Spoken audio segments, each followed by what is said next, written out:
welcome. And I'm going to call us to order, in as much as this is an official meeting. I want to thank you all for participating, and I'm going to ask, in this process, I'm going to ask for you all to introduce yourselves to each other in a way, and I'll start out just so that you know. And Dan, I apologize, but we are going to do a fun fact today. So what are you going to do? I want you to tell us a little bit just who you are, maybe what you do to keep yourself occupied, and some interesting or fun, or you can choose to do this or not. I don't have any authority over you, but a fun fact about yourself that will help me in my memory. Okay, I find it helps me remember who people are. Okay, so I am Bruce Lee Clark. I'm a member of the Select Board. Before that, I taught law at the Southwest Vermont Career Development Center, now Southwest Tech. And before that, I was a legal services attorney and a United Methodist minister. Well, actually, I still am a United Methodist minister. And my fun fact, aside from the fact that I got my COVID shot today, my fun fact is that I was a jazz trombonist on a riverboat in the St. Lawrence River for a number of summers trying to pay my way through college. So who would like to go next? I don't want to pick somebody. I want you to volunteer. Charlie. Sure. All of a sudden you went out. Charlie? Yep. Sound. He's back. You're back. Okay. You're back. I'm retired for a number of years now. For 33 years, I worked for the state of Vermont. 25 plus of those years, I was the director of the Department for Children and Families.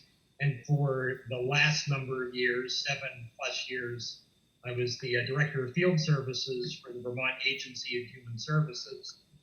And currently, among the things that I do, I chair the board of GBICS, Greater Bennington Interfaith Community Services, that runs the free clinic, the kitchen cupboard, the food and fuel fund, and a host of other programs. And one fun fact to continue in the musical tradition that Bruce established, when I was in college, I played a standing bass in a folk group, and we traveled around the Western Pennsylvania, Maryland, Eastern Ohio performing, and it's where I met my wife at a coffee house at her college when we were playing at her school. So there you are. Wow. See, that I didn't know that about you, Charlie.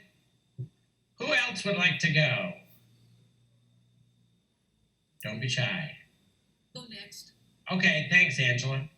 I'm Angela Emerson. I'm the interim rector at St. Peter's Episcopal Church. I'm a second career priest. My first career was practicing law in Georgia for about 26 years.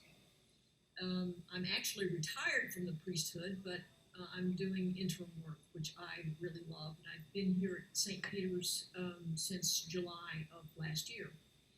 And my fun fact is that I love to do century rides on my road bike. What is your road bike's brand, I guess is the terminology? Is my road bike what? Who made your road bike? Oh, I ride a Trek. Ah, okay. Thank you. Marsh, I thought I saw your hand going. Yeah, sure. My work is I'm retired, which means that nobody pays me for doing what I like to do. Before that, for 40 some odd years, I was a UCC or congregational clergy person. I grew up here in Bennington, and one of my fun facts is that I'm very interested in genealogy, and Cindy, my wife, and I have been doing genealogy for 45, 50 years. And we trail back our Bennington ancestor to a guy named Jabez Knapp, who came after the Revolutionary War to Woodford and settles the Naps in Bennington. And almost all of us Naps are cousins to each other. And another little fun fact, which makes me really excited about the topic we're working on today, is my last few years in Fairhaven as a pastor, we started doing community policing, and it was really a wonderful experience. So I'm hoping for some of those blessings to happen here. Great. Thanks, Marsh. Rachel. I can go. So I am a member of Rights and Democracy, and so really interested in community involvement and civic duty. I worked in the field of early ed, and I worked for the SVSU. And I'm also particularly interested at this point in restorative practices, at least in the schools. And so this whole topic of how we interact with each other is really important to me. Fun fact, I run an Airbnb, and hopefully we'll be able to reopen soon. I hope so. Which of the Dans would like to go next? I'll go. I'll go. We're both jumping in. My name's Dan Monks. Grew up in Bennington. I've been working for the town since 1998. Started off as a zoning administrator and still maintain that title, but added a few as I went along, and I'm the assistant town manager now. Let's see, before that I practiced commercial real estate law in BC for about 5 years. Fun fact, Bruce always does this to us every other week, so we have to come up with things. I'm gonna have to repeat one, Bruce. So It's okay. I was a founding member of the State Line Irish Road Bowling Association, and back about a decade ago. And you guys can look that up. It's a lot of fun. But one of our members actually won the North American Championships back about 10 years ago. So that's my fun fact. Ooh. Yep. And if you don't know road bowling, this is your opportunity for Google. Dan Ferrara. Yep, I will wrap things up on this. Corporal Ferrara with the Bennington Police Department. Since I'm going last, I'm going to tell you things about me that'll tie me into little bits and pieces of all of you guys. So on the musical aspect, we have a trombone player and a standing bass player. I actually played the cello for 8 years. As far as the biking aspect, one of my roles on the police department here is I am in the bike patrol unit. So I also enjoy riding my bike around, and it effectively is a good community policing tool as well.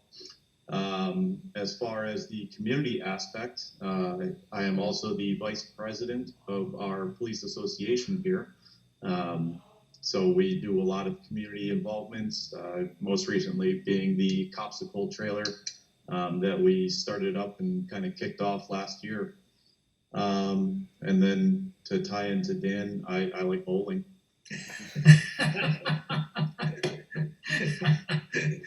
Good. Glad to hear that. Thank you, Dan. Okay, and just also, so everybody knows, Linda Bermudez is on the meeting as well. She's the person who's going to take care of the process that we do with whatever we end up writing. So she'll be our scribe for that process. And when we get to that process, I'll say a little bit more. Thank you, Linda, for all of your good work. We have also 2 other members of the select board who are just listening in. They won't be participants, but they are listening in, as can anybody on Catamount Access Television. So just be aware that the chat version, the chat capacity on this meeting has been disabled primarily because we are subject to the open meeting law. And so our work is done in this meeting, the work that we do. There will be some homework probably. I mean, there was already homework. There will be after the fact homework. I can almost guarantee it. But the decisions that we come to together are made here and at this time, okay? I want to explain a little bit about the process, and I'm trying to remember if any of you were involved, and I don't think you were, in the previous round of policymaking. So let me, and if you were, just worry about it later. What we're going to try to do today is come out of the day with at least 3 things. We're going to try to draft a policy on collaborative or creating and maintaining collaborative partnerships, which I actually like that terminology, but the fact that I like it doesn't mean anything. But that's, so it's, and in my sense, much more general than what the IACP had in mind, which was working on research. But we'll get to that in a minute. We're going to work together today, and the work that we do today after we get done at 6:30, and we will not go longer than 6:30 unless we're so close to something that we have to go another 5 or 10 minutes. But realistically, we've been able to do this in 3 hours for reasons that I am not yet prepared to opine about. Once we get done, Dan will get it from Linda, and he will look it over, make any kinds of possible editorial issues, and that'll be marked up. You would be able to see it. I will then get it and do the same. At that point, it will all go back to you, and you'll have about 5 days or so, 4 or 5 days, to look it over, see if that is pretty much what we decided, as you recall, and et cetera, and get it back to me so that I can send it off to other lawyers, as it turns out, the town attorney and the state's attorney's office, as well as to the chief. They get a chance for hopefully only a couple of weeks to look at it, raise any issues that they might need to raise, and I think that has happened on a couple occasions, but mostly not. It will then come back to me so that I can let the select board know that at their next meeting there will be a first reading, and I'll prepare those documents for them. A first reading, and then 2 weeks later a second reading, and it has happened at least once that a third reading is necessary. During all that time, the community has its way with it as well, and they've been helpful. So the larger community can weigh in, usually by communicating directly with me, because once it goes to the select board, it's then open to the public. At that point, you'll notice we have not talked at all about procedures, and that's because the procedures are a separate section. They're still a part of the document, but they're a separate section, and as is normative in this kind of a situation, the procedure section will be drafted by the Bennington PD and will then be open for public viewing and public comment.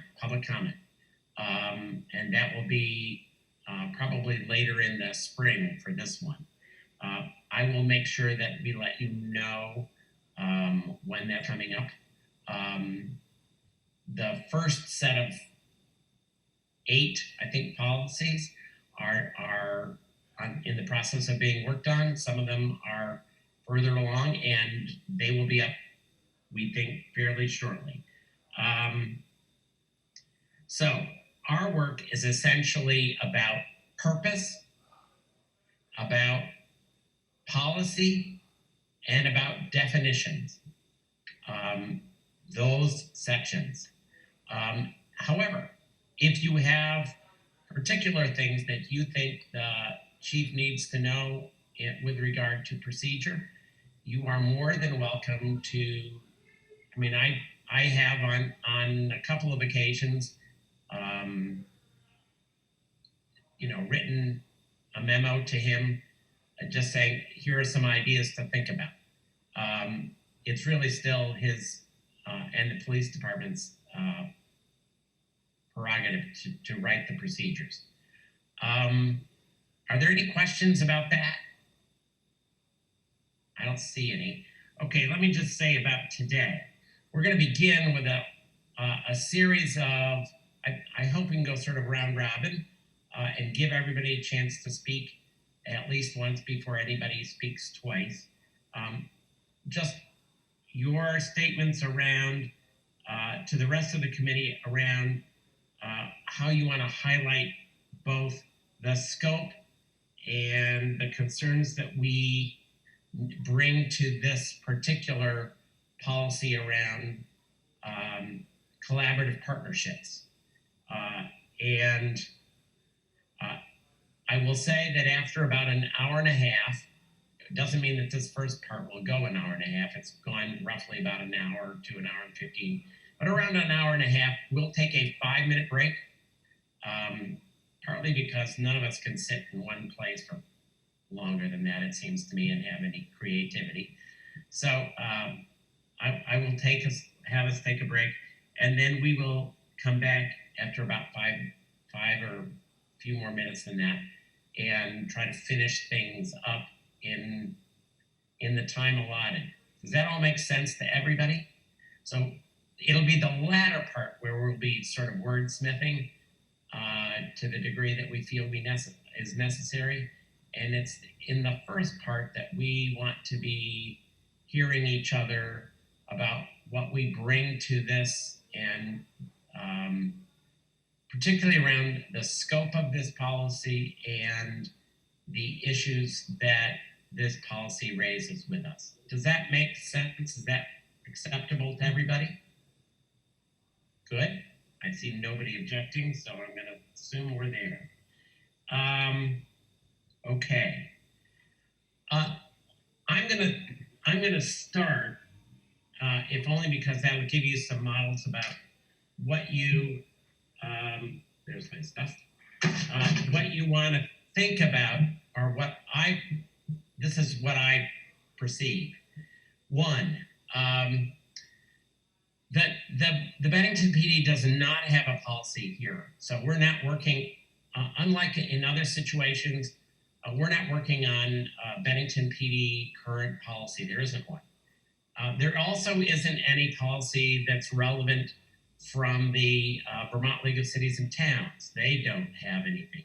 So, and quite frankly, from what I could find in other departments, while there may be a lot of collaboration going on, there doesn't appear to be any policy around it. And I perceive policy as one of those steps that helps bring us to what I was talking about earlier today with some folks, closer to an understanding of accountability and transparency and safety, those kinds of notions. So policy and procedure is one of the steps that this community is taking to move us forward in community policing. The IACP suggested this policy for the Bennington PD in their report. And I actually think it's a good idea, particularly considering, and I don't know how much you've been following, in a number of other policies, for example, responding to people with a mental health crisis, or responding or investigating domestic violence policy. Those all talk about working with other community resources and collaborating with other community resources. So it seems to me, and so I added under related policies, anything you see in the blue is what I added to the model policy that came from the IACP. So that's one thing. This is a really critically important policy because it's going to, in my view, lay down the framework or the boundaries or the guidelines for how the Bennington Police Department will work with other entities in the town and elsewhere for developing collaborative relationships. And collaborative relationships are extremely important in the whole process of building trust and effective policing, creating a sense of safety. And some of this is done now, but very informally. Because in my view, we will be formalizing to a good degree what is going on. My only other point that I would want to make is that the IACP policy and its procedures that are attached to it are really geared toward a notion of collaborating with research entities, and I see this as being not limited to that by any means. I would hope that we would create, and I think we can create, a policy and some beginning definitions and purpose that would encompass all of the different ways in which the Bennington PD does now, but certainly I hope expands in the future, its collaborative work with others in the community and outside of the community. It can include research, though research entities tend to try to pick slightly larger communities, if only because you get it's a little easier to get a broader experience for data if you're using larger communities. So I want us to be inclusive of that, but I would hope that we end up with something that's quite broad and yet specific enough so that it can direct the department on how it puts together its collaborative work. Pardon the phone, I can't shut it off. And so who would like to go next? Marsh.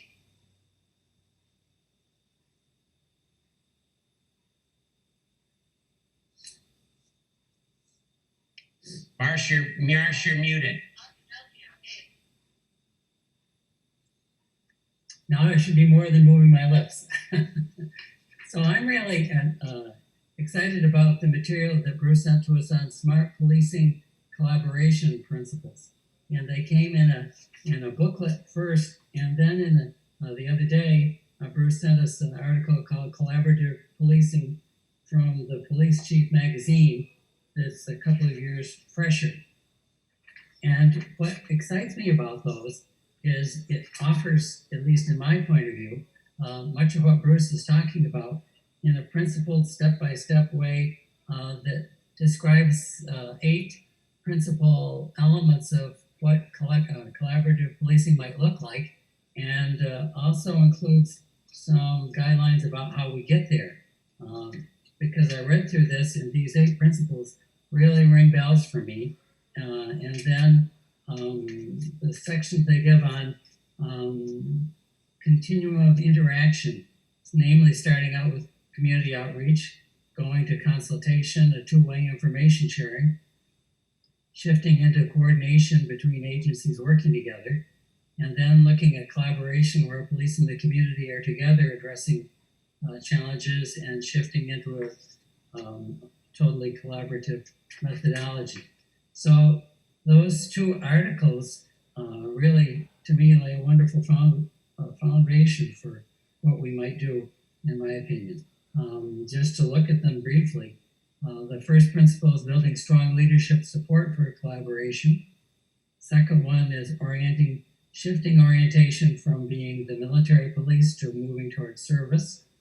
Third principle is transforming the police training and collaboration. Fourth is building community relationships. Fifth is proactively engaging with the diversity of communities like poverty, struggling with drugs, minorities in the community. Sixth is to improve communication. Seventh is to understand community perspectives, namely different ways of looking at things that people in our community really value. And last is engaging the community as an equal partner. So those are the things that have struck a bell to me.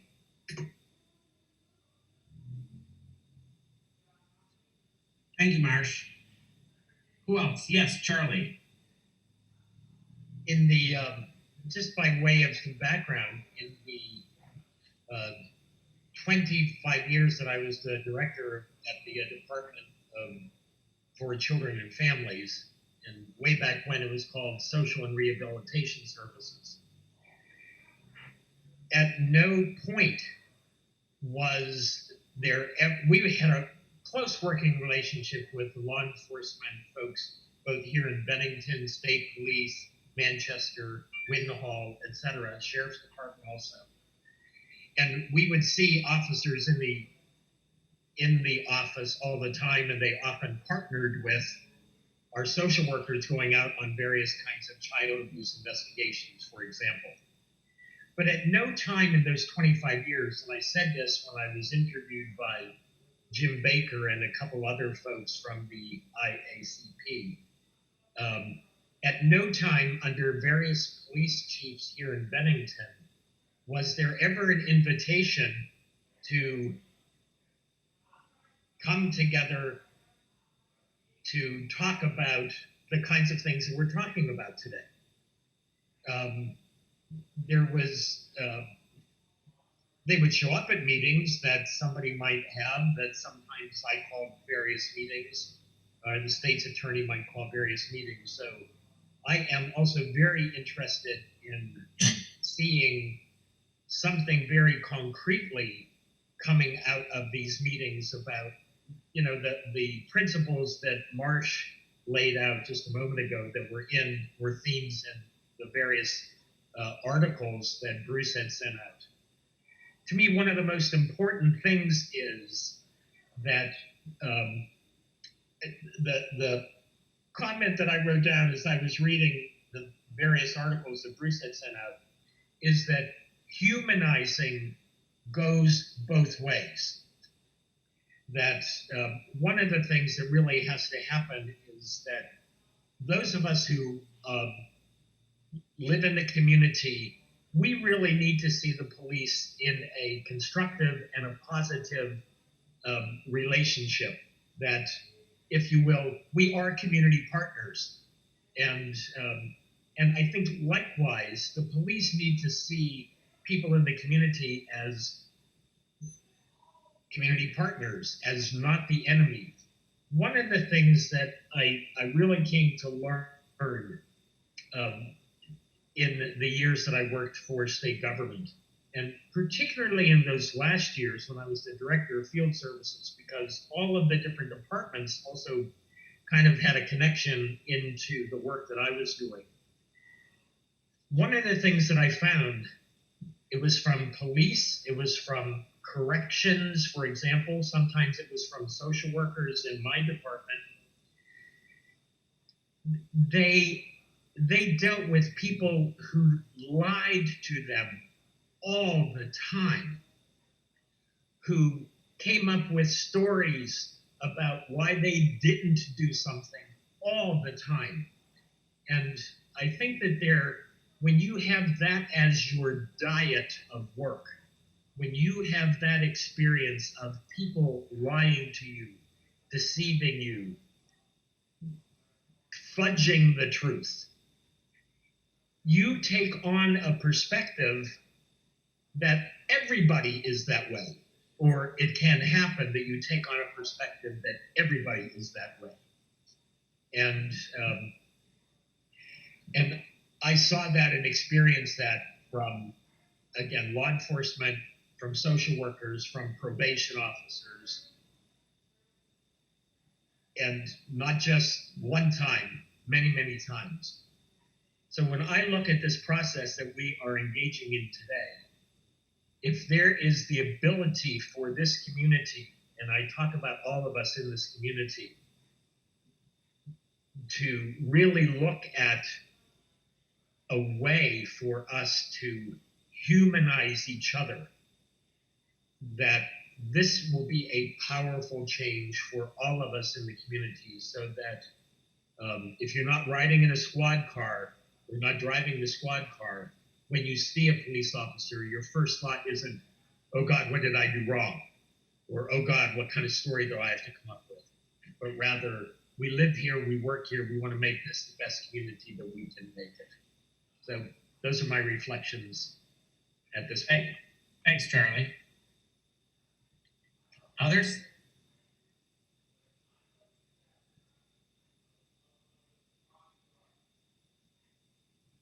Oh, yeah, Rachel. I can go. So Sure. I would ditto kind of what Marsh was listed in the principles. I thought that was a really awesome article.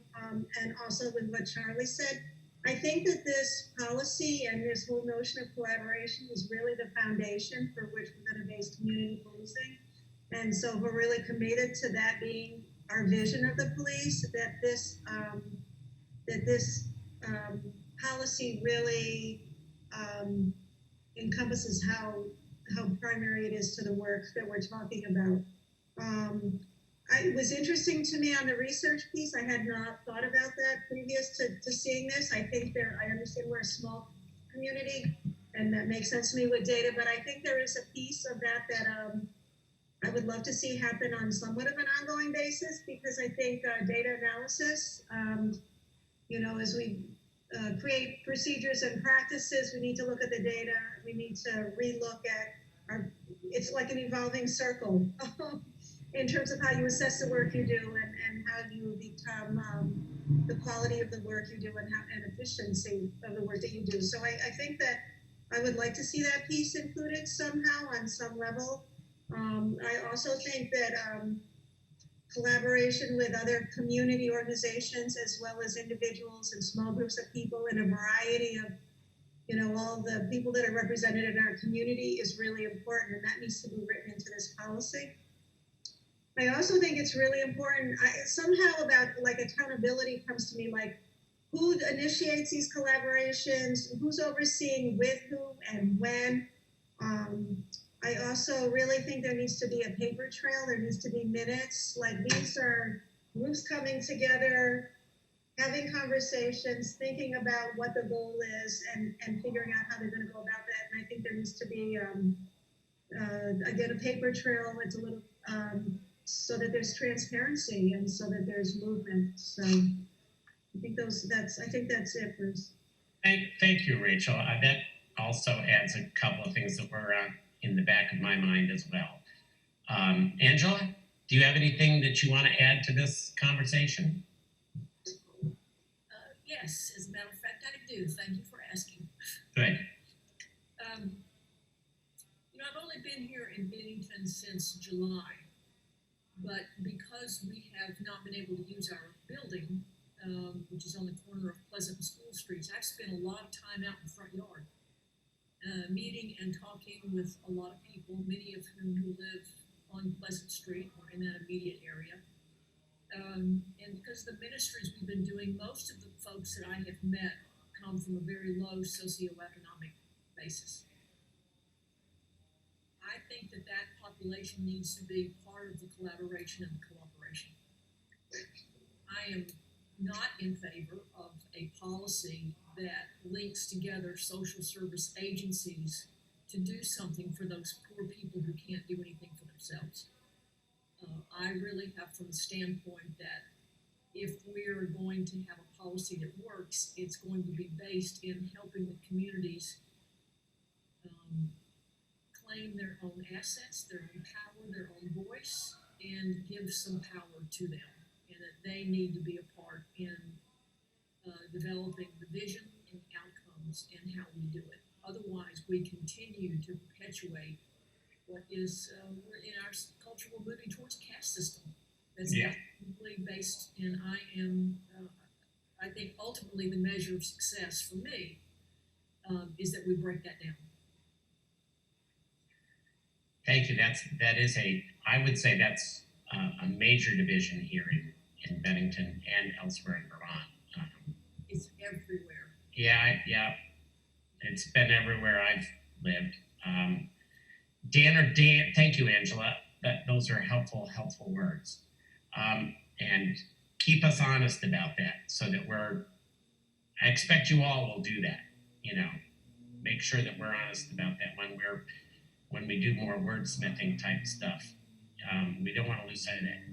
Dan, either of you want to say some things about this? Don't fight about it. I guess I'll just add, it's not very exciting, but I'll just add that, obviously the scope of this particular policy needs to be larger than the research institutions that are referenced. So I have a little concern about how we might, I feel like the scope of this really focuses on organizations. I think it's a little bit more difficult to talk about partnerships with individuals, and maybe that's more of a community policing type policy than a collaboration policy. But obviously, we can talk about those things as we wordsmith the policy.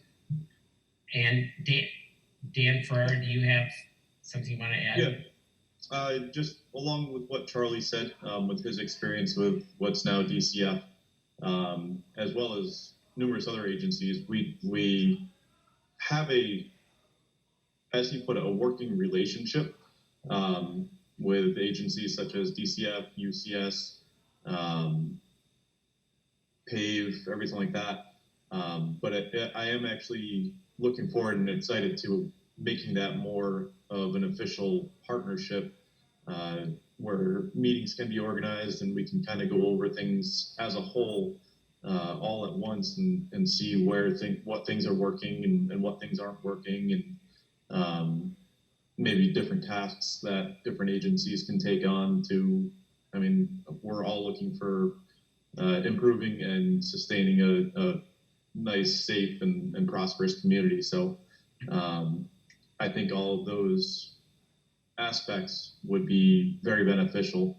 And like I said, I'm looking forward to having that be an official partnership. And I also agree that meetings should be,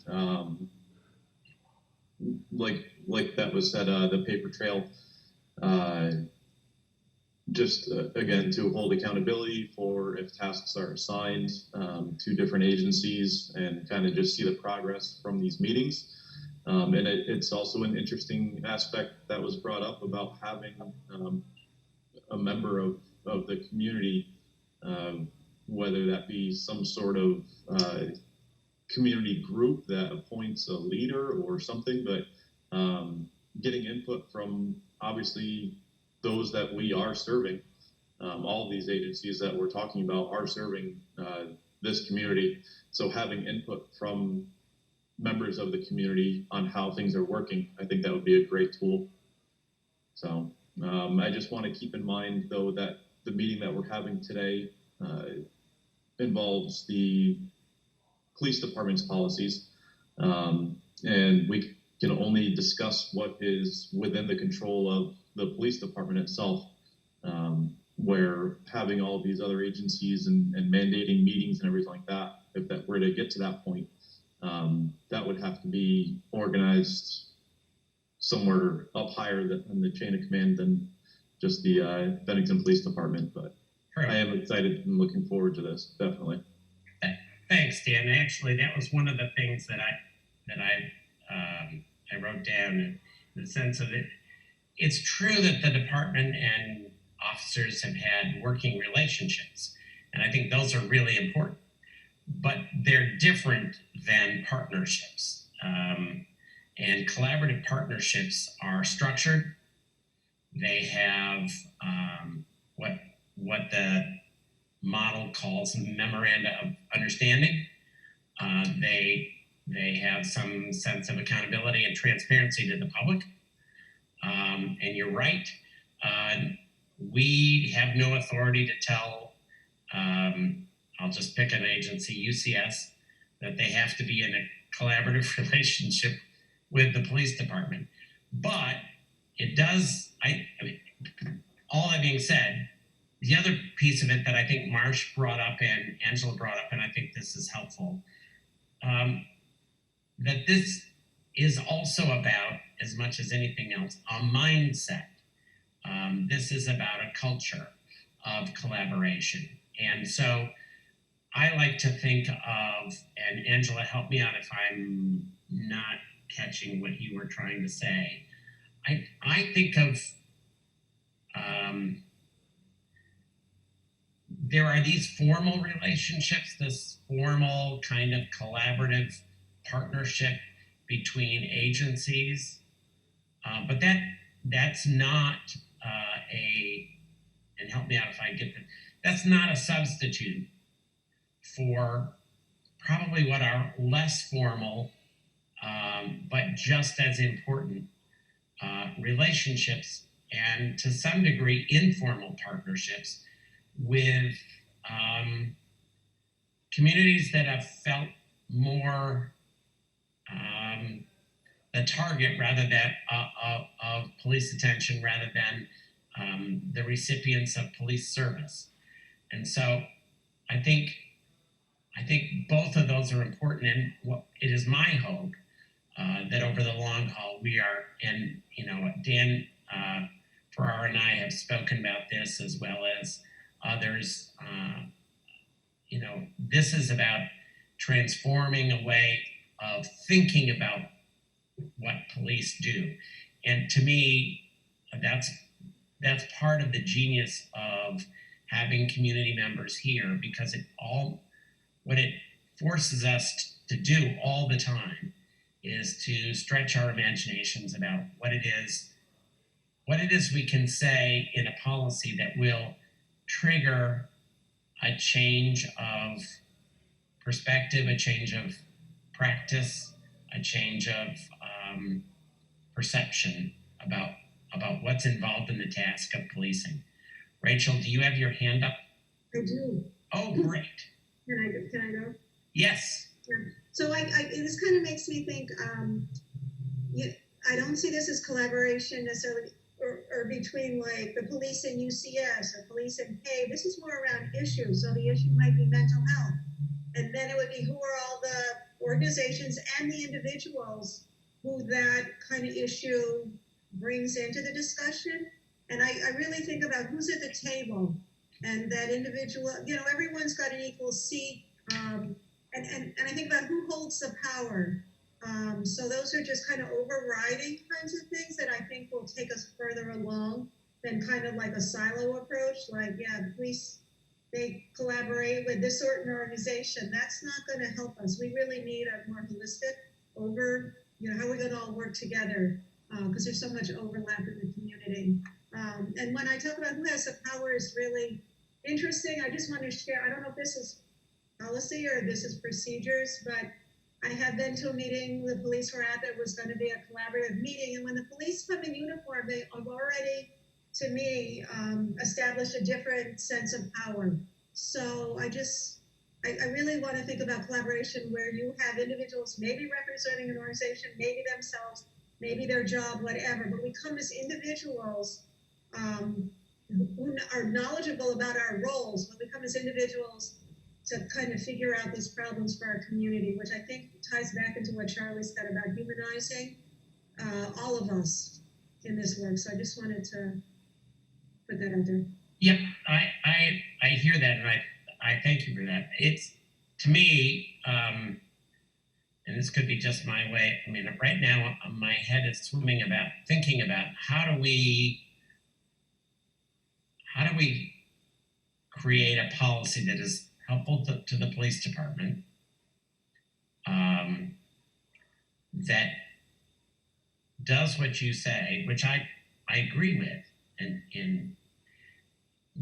yet it is not so nebulous that we don't really end up with anything. And my concern is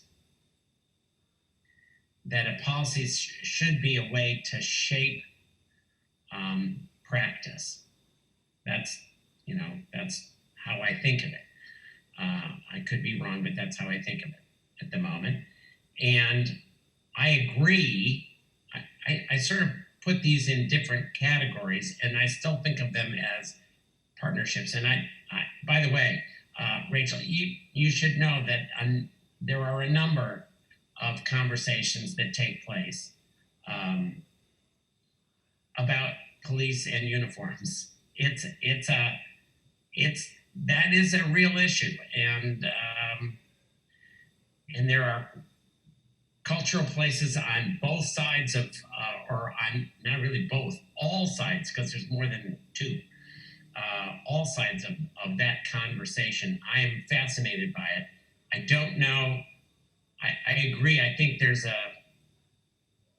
if I was having a conversation with a number of persons who are there to represent themselves, not an institution, I might not want the let's say I'll pick on Cam Grandy because I know him really well. I might not want Cam to come in his full uniform because it doesn't seem right to me.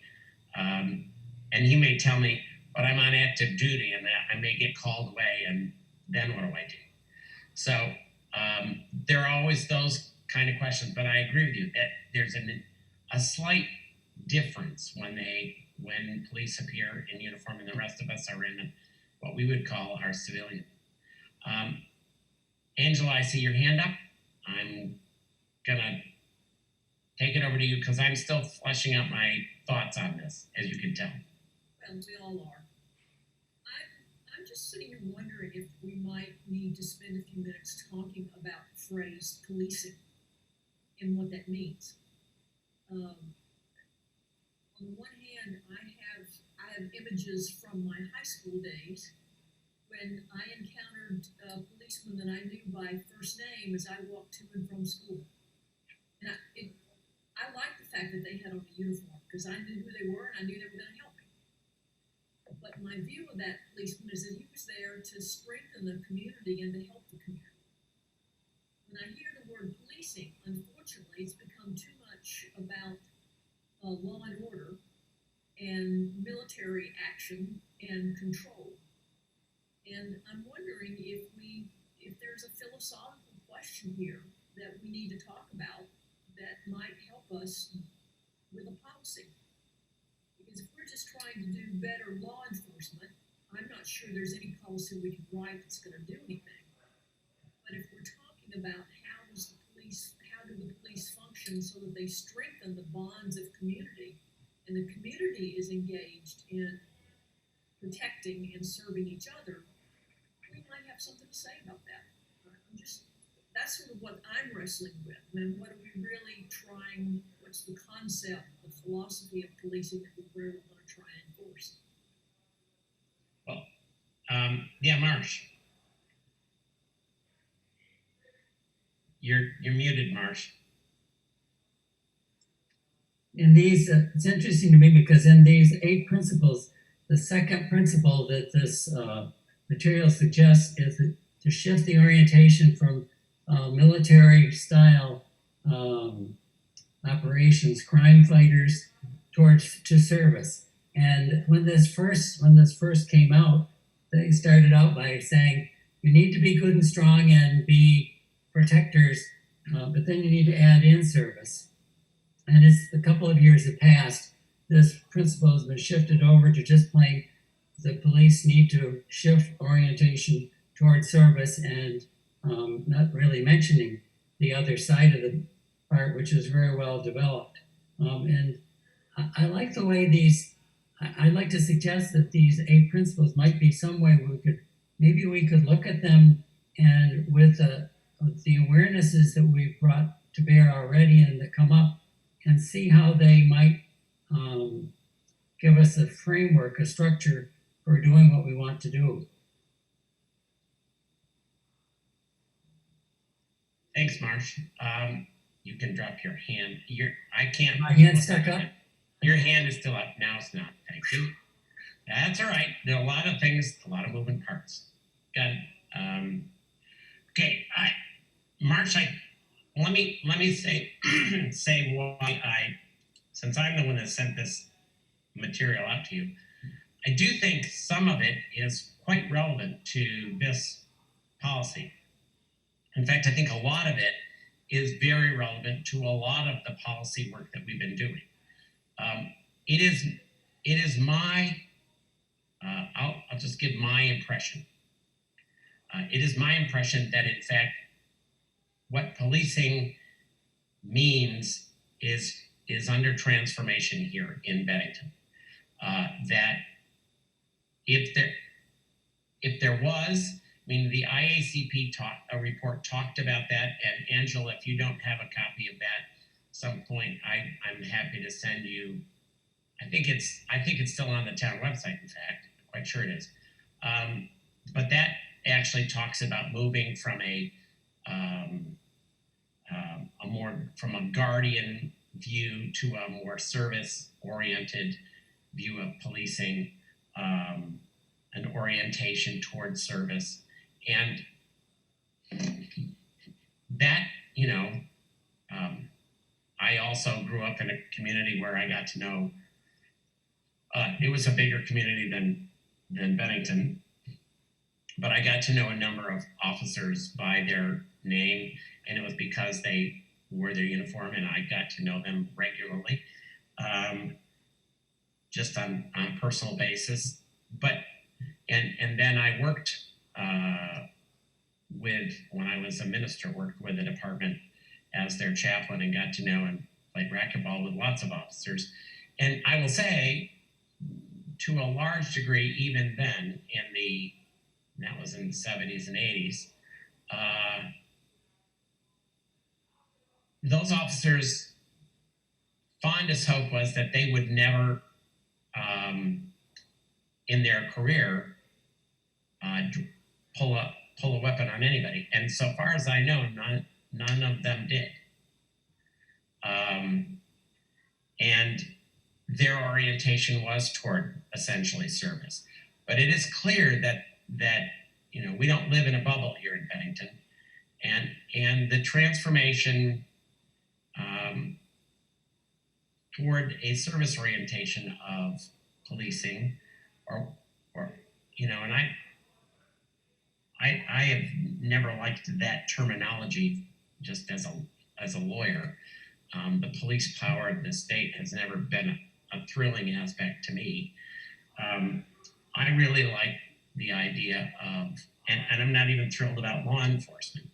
I don't know the language that I'm especially thrilled about, but I do think this orientation toward service, this orientation toward relationship, helps get at what long ago Bobby Peel said that was quoted in the article: the police at all times should maintain relationship with the public that gives reality to the historic tradition that the police are the public and the public are the police. And that what we're really trying to do is formalize, at least in this policy, what I think we're trying to do is formalize those so that they're not only relationships, but that they are also partnerships in some real way. I think we can do that, and I think we can do that talking about what is expanding on the purpose of this policy so that it's clear that it's about developing relationships, but it's also developing partnerships. And there's a difference, I think, in those that I think Dan Ferrer actually talked about and Charlie talked about. There's a difference between the kind of informal relationships that are there, but the more accountable partnerships that can be created if the department is perceived as open to those partnerships. And at this point, I'm less worried about who part B is. I mean, if one partner is the police department, whether it's an institution or an organization or a committed group of citizens on a particular issue, I think a policy could be used to create that and formalize that relationship so that there's transparency, so that there is accountability, so that there's a sense of safety, and so that there's a sense of trust. Angela. I agree with what you just said, and I think if we can define service as everything you just said, I am 100% on board. I don't think an orientation towards service captures the depth of what you're saying. But I absolutely agree that identification of the community with police and the police with the community is the essence of what we have to get to. Good. I happen to like that Bobby Peel quote a lot. Charlie. Bruce, one of the questions that I have is there a definition that the town or the town work in conjunction with the police, when you talk about collaboration, is there a definition that you're working from, or is there the opportunity to define for this group and others who will weigh in after to define it? I think that's the latter, Charlie. We've utilized that term in other policies, and it's on my list of things to do is to go back into those other policies and see if we defined it. I don't think we did. If we did, I still think it's this committee's job really to define what we mean by collaboration. And I really want us to think about, thinking equal partnerships, a sense of discovery. I mean, one of the reasons why the IACP is so, and by the way, other organizations as well, is so hung up on this notion of creating MOUs is it requires that the department and its officers communicate well with other members of the community about expectations, and it also forces the department and other agencies, as well as or groups of people, and I would still say groups of people, to enter into those kind of conversations so they know each other's lingo, at least in part, so that they get a challenge. They can challenge each other's experience a little bit. I think it's really helpful to enter into those. And when it's just an informal relationship, I know who to go to at PAVE if I've got this problem, or I know who to go to in Child Protective Services if I've had this other situation. That's not the same thing. That's not the depth and the accountability that I would be hoping for. So, and that the IACP, I think, envisions, and quite frankly, other agents, other groups of law enforcement and community folks as well, not to mention universities. When they're talking about collaboration, what they're talking about is some kind of, it's a relationship that's governed and is accountable, has some mutual accountability, and is documented, as Rachel has rightfully put out, is documented. And I too don't want to lose the research piece, because the police department gathers data all the time. I think we need to create, we've spent no time that I know of, and Dan Monks can correct me, or Dan Ferrara can correct me because they've been on all of these. We've spent no time defining collaboration. We have talked about service, community service organizations, and have listed them, but we've not said this is what we mean by collaboration. I think that's the job of this committee. And it'll shape all the other ones that we've already done. Hey, Marshall. Yep, Charlie first and then Marshall. Is it possible to, I'm only seeing a few of you, and I've got this creating and maintaining collaborative partnerships. Is it possible to get rid of that so I can see everybody at one time? Yeah. Sure. And then we can do that right now. For Okay. now, we will want to come back to that. Okay. Because that's the document that we're gonna move on, I think. Okay. Unless you all want to reject my suggestion, and then I don't know where we start, because we really do have to. The three things I'd like the outcomes of today would be to have a purpose statement, to have a policy statement, no matter how long it is. It doesn't have to be a single paragraph.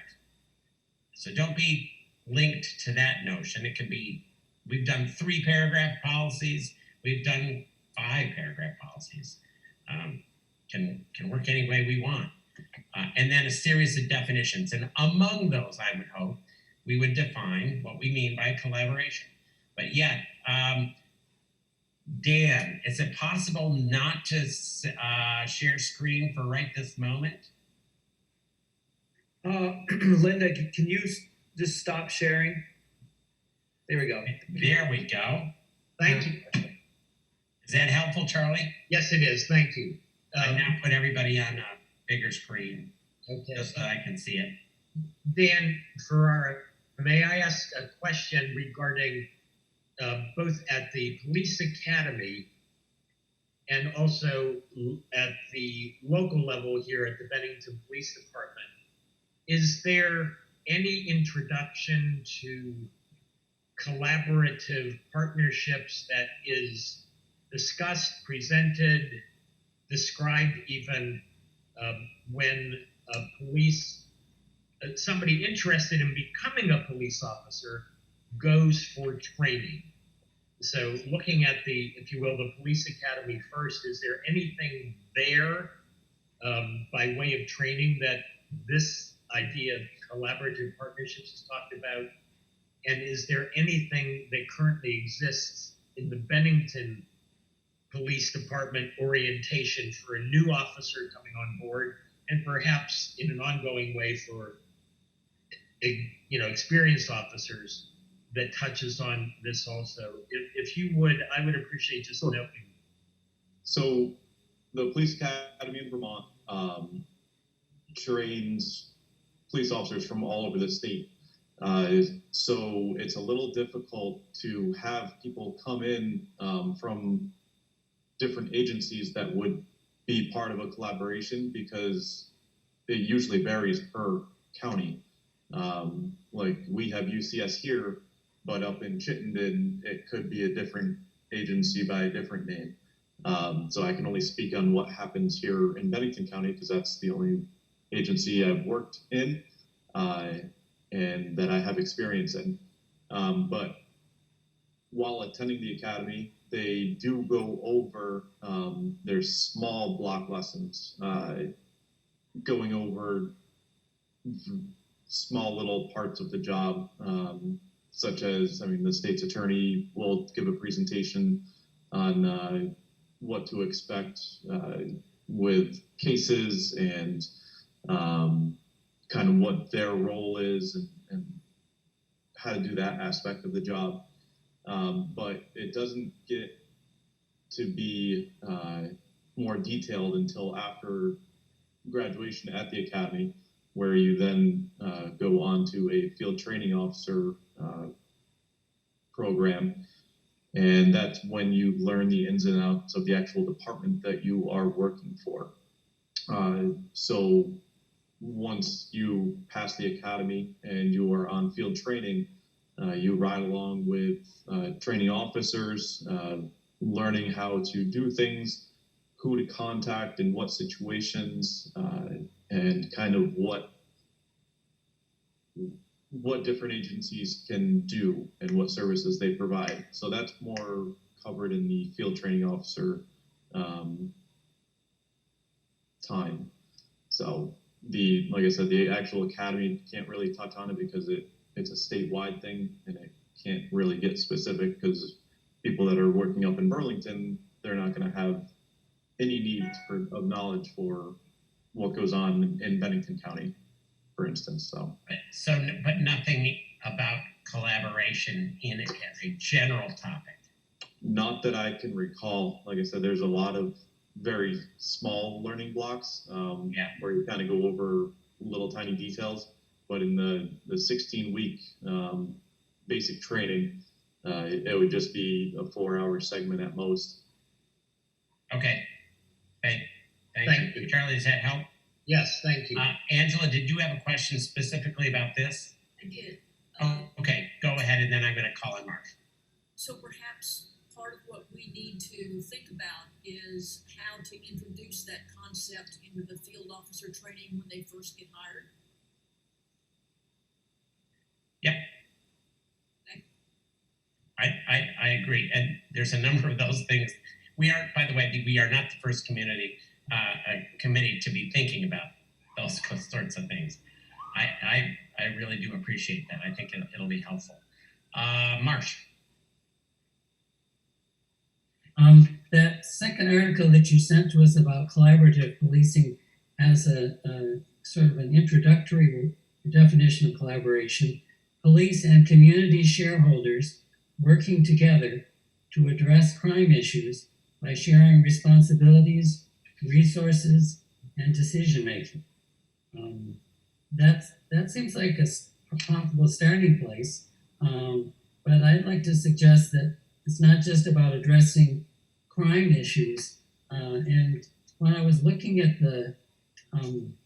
these 8 steps, in the 8th step they talk about being partners, and one of the things that kind of struck me was, what if we were equal partners in and then inserting our vision for Bennington that we did at that community workshop, which is to become equal partners in developing Bennington as a welcoming, engaged, inclusive, and resilient community where everyone, regardless of identity, shares in our vitality and benefits from our outstanding quality of life. Yep. It seems like it would be focusing on the vision that the whole community has established and working together in this collaborative method. I do recall that that particular definition, Marsh, and I think it's a helpful starting off place, and so you want to mark that. I still love that vision statement, by the way, and then there was the mission statement that was developed as well, that came sort of out of that experience as well. I've been struggling with a way to remember. I do think this is a foundational policy, so there may be a way to incorporate, at least by reference, and maybe there, a section of that vision statement as in a particular place within the definitions. It's an interesting question about, and it's one I would love to have a larger conversation about at some point. What do we mean by equal partnership? It's, we, the state, and we have given police authority to do particular things, but the partnership, it still seems to be, there has to be a kind of equity, or if not sameness. We don't have the same authority within it, but we have an equal authority, and we may want to try to find a way to explicate that. I don't know. It seems to me that one of the things we can talk about that's essential to that is recognizing that everybody at the table has something to contribute. It's going to be different. Yep. And the weight is going to be different. So it's not equal in that sense, but it is Right. equal in the sense that everybody has something to bring to the table. Good. And Angela, if you can, I'm going to try to write that down, but if you can also remember it when we get to that place, because I don't want to lose those kinds of, I think that's absolutely essential. And I think what we can begin to see is this is a sort of foundational policy that helps structure lots of other things within the Bennington PD. I should let you know, by the way, that the work that we're doing will be effective not just here. I've made an agreement with the person who heads up police policy at the Vermont League of Cities and Towns, and I'm about to send him, I think the first 8 documents.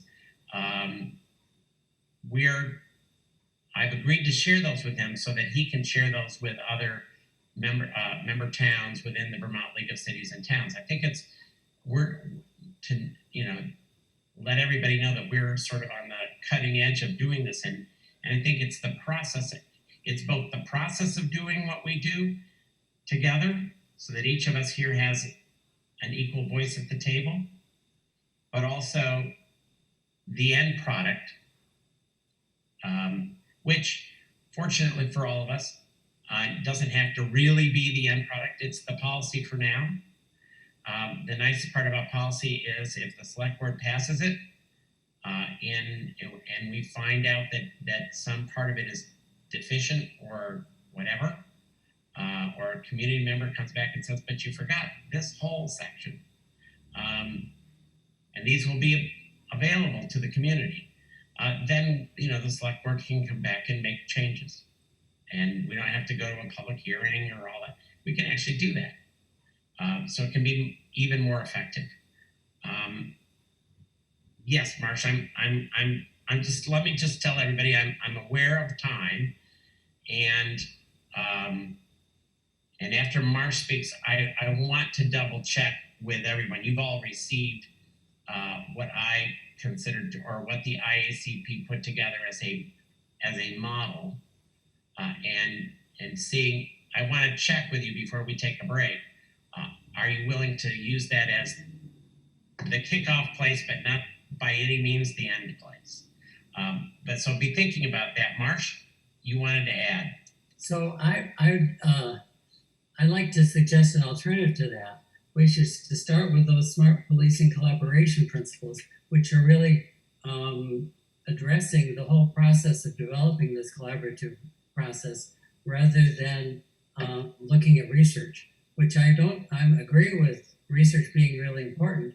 It just seems like they've done an excellent job of providing a place that we could take our jumping off point from, look at each of the principles and say, we really don't want that. We could, I'd like to add this. This really is Angie's point here. It could go in there. I think that gives us a leaping off point that's much more focused on the whole issue of collaboration rather than research.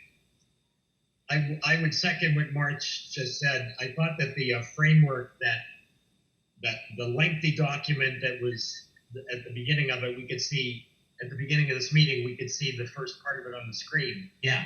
I didn't find it terribly relevant to what I thought we were going to be talking about, but I did find much more relevant the document with the 8 principles that Marsh was talking about earlier, that was reflected in the article. The formatting we might be able to follow, but that's really what that's there for, Charlie. Just so you know, I'm not against. I mean, in fact, one of the reasons why I sent you those documents on smart policing and collaboration principles for the police is precisely because I like a lot of the content. I think the content is helpful. I'm just going to suggest, for the ease of those of us who have to deal with these documents as real documents, the format that we have utilized throughout the last, in a way, we are in. Justice Sandra Day O'Connor used to say that the dilemma that you have as a justice is that to some degree you've walked across concrete and you've left yourself all these footprints in the concrete that sort of get set. Now, in a way, we've created this form. I'm just saying it's a format. It's not the content. And I agree. This is the content of what was sent out or done by the IACP is not the content that I would utilize. However, it is the format that I think would be helpful. And I do think we can be talking about the 8 principles within, and we'd have to decide where or how. Does it belong in a policy section? Does it belong, or do they belong? I think we should reference them. And I think we should, in fact, incorporate much of this. And by the way, this also, to some degree, is the IACP work.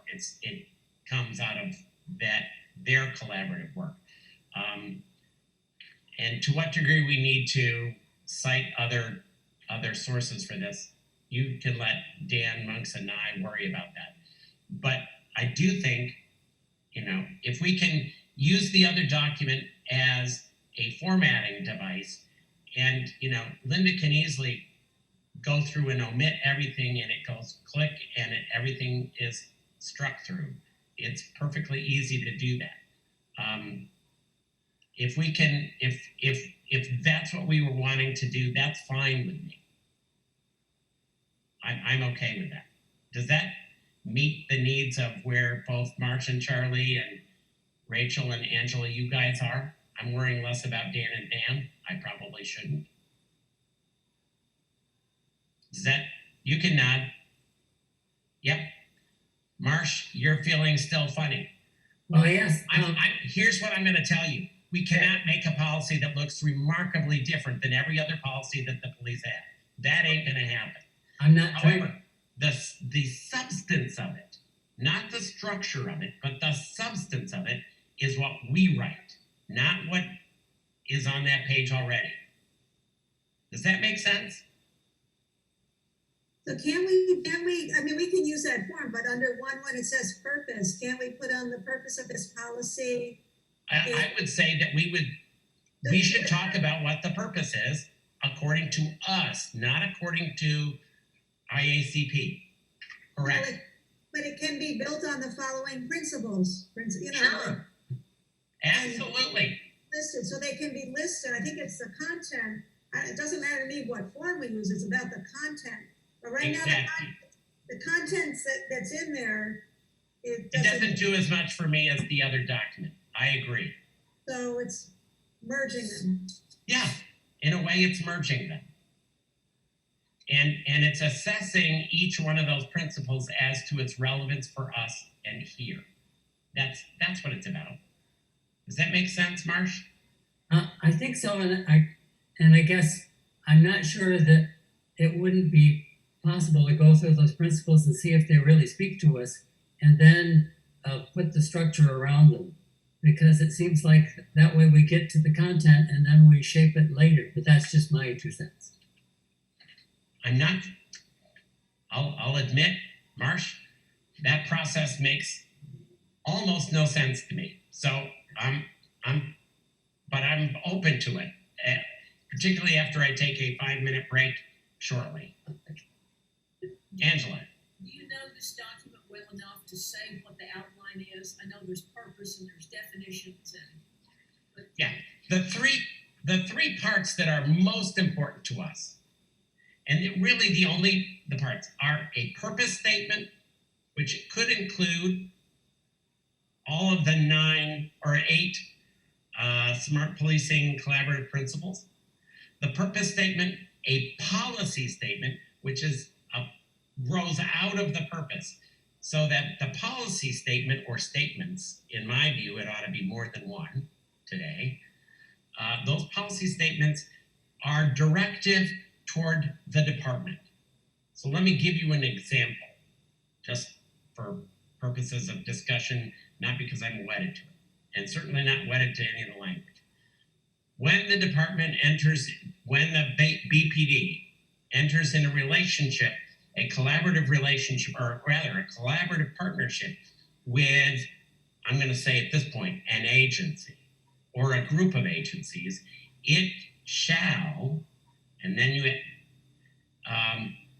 enter into a memorandum of understanding with those agencies, which lays out expectations, et cetera, et cetera, et cetera. I want us to be directive to the department. That's what policies do. They're not really helpful if they're just suggestive. And the department, I think, is really open to this. That's a place where I would put in, for instance, there shall be training. Another part of there should be training on creating on what collaboration means, and I don't actually care where they put the training, so long as they do it. And they can. Purpose, policy, and what? Definitions. And definitions are really critically important. So that's because, what I'm suggesting that we use as the structure of it. Yes, those are the bones, not the muscle, not the skin. And then we go through and pick out which paragraphs are in the document you gave us that we think we want to keep. Yep. Then we add what we want to. That's what I would suggest. Or, and what parts of the document, creating, what parts of that do we want to ditch? What is it that we don't want there?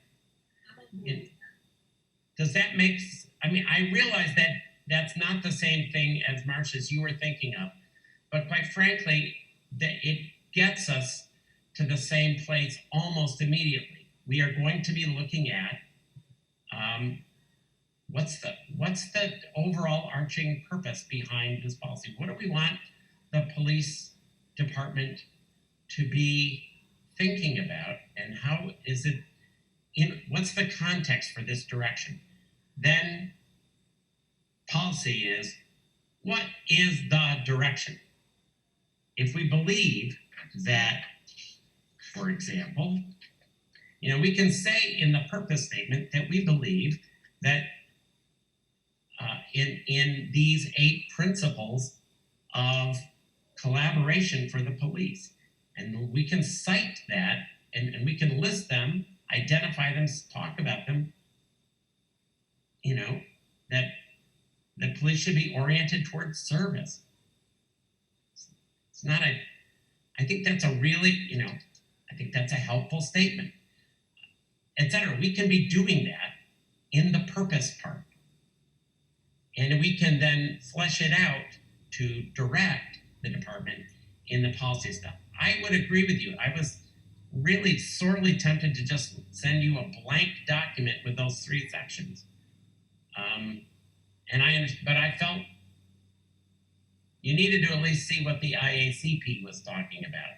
They're the ones that we paid $65,000 to do the assessment, and this was their suggestion. Okay? Does that all make sense? So what makes sense to me out of that, Bruce, that I feel really comfortable with, is one possibility like that might be to make our statement of purpose the 8 principles that were in the article, and then make our policy the content of those things, and then do our editing on those principles, and be attentive when we're going through that for things that we need to define, so that we have, I guess I'm really convicted by the way they've gone over all of this and developed a really systemic process that leads toward a really good kind of collaborative model. And these are different pieces of it. So maybe if we did named the principles in the first part, looked at the content of what this is and edited it to be what we like it to be, and then made particular effort to be attentive to definitions that we put in the last part. That's just an idea. I hear you. The only caveat I would give you is that the document that you're looking at was never intended as a policy statement. And since it wasn't intended, and we're intending to create a policy for the Bennington PD, and I agree with really virtually everything that's in those 2 documents on smart policing, without a doubt. And I do think that there are places, lots of resources there. I just don't think that all of the statements underneath the 8 principles, I'm not sure that all of those statements are even remotely policy statements. So they're important, but they're not. Just as we might just go through each one and throw out stuff we don't want or think is impertinent, and then add the things, particularly like research, that we think which I do think needs to be in here. And I think it's one of the purposes behind it. Rachel, you had your hand up. So I wonder about just rewording, and here's just a suggestion. The purpose of creating and maintaining collaborative partnerships with the community is to build a foundation for community policing. To me that seems right. Collaborative partnerships is based on the following principles, and we can decide which of these. Yep. And then it could be, and would include, if we want to talk about research, whatever, how we want to Yep. piece that. But it's kind of builds the connections, because then the policy, to me, the principles are part of the purpose, which connects. I agree. So, okay, good. Yep. That's I think great. that Okay, so here's what I'm going to suggest. I have 5 minutes to 5, and so I'm going to suggest, since I need to utilize a facility, I'm going to suggest a 5-minute break. You can all put yourselves on mute, and at 5 o'clock we'll meet back together and begin the work that we need to do. You will see that document up, but there will be a lot of crossouts by then, and I will be in contact with Linda Bermudez. Okay? Thanks. Very helpful discussion. So here's how this works, ladies and gentlemen, just so you know. And this is a process that we've developed over the course of, I don't know how many months now, 6 months. And that is Linda Bermudez, who controls the document, only listens to me. So if we want to change, which I'm perfectly happy to do, the change will be what's up there. I'm going to actually ask her to, Linda, the first thing I want you to do is delete everything under the word purpose. Yeah, that whole paragraph. Just push delete for the moment. There you go. So that's all gone. Just like that. No.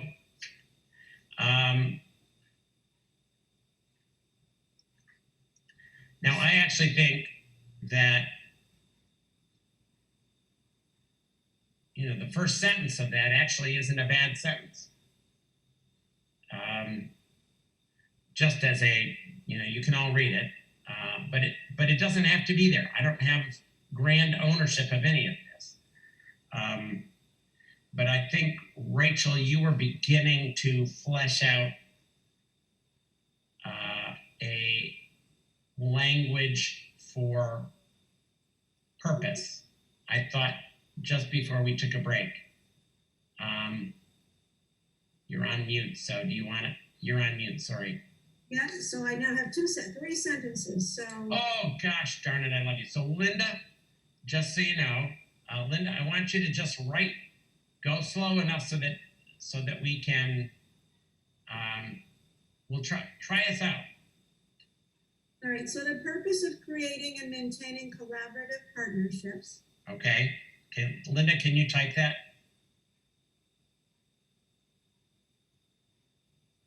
Of creating and maintaining collaborative partnerships. With the community. With the community, yeah. Is to build a foundation. Hang on.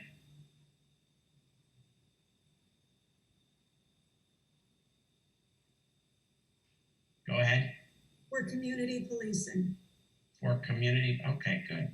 And then what I did is did like a definition of community policing, which, I mean, this all needs work, but it kind of, in my brain, you start here, you step by step. So, and right. I took some of it from this language in the first sentence that you already had in there. So community policing responds to emerging issues and long-range goals that are a priority. Let's see, responds to emerging issues and long-range goals that are a priority to the community. Okay. And then I thought, to me, that kind of ties into the principles. So collaborative partnerships is based on the following principles. Yeah, I think it's going to be R. Yeah, okay. And then we could go through, whatever. Yep, and so, Rachel, add the following principles, and then, yeah, it's going to be a hyphen there. Add strong leadership. Strong leadership support for collaboration. I think that's different than strong leadership. Yeah, strong leadership that supports collaboration, I think. Yeah. Something like that.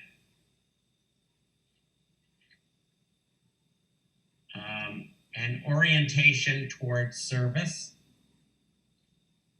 can worry about smithing this in a minute. Towards service, towards community service, just service.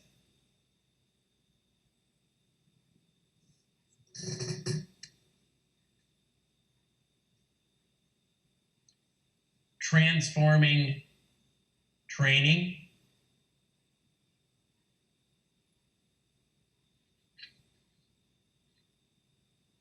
For collaboration. Hold that thought, Marsh. Okay. Yep. I want to get them all out in a rough, same grammatical form. Good. Let's see. Transforming training, building community relationships. Yeah. For right now, I'm not sure I like that, but engaging with diverse communities. Well, I think proactively is an important word there. Yeah. Proactively engaging with, yep. Because they already do engage. We're not good. Yeah, but yeah, and we want to. These are particular kinds of engagement, right? Improving communication with the community. Understanding community perspectives. I think we might want to say different community perspectives. Understanding, put differing after understanding, or different.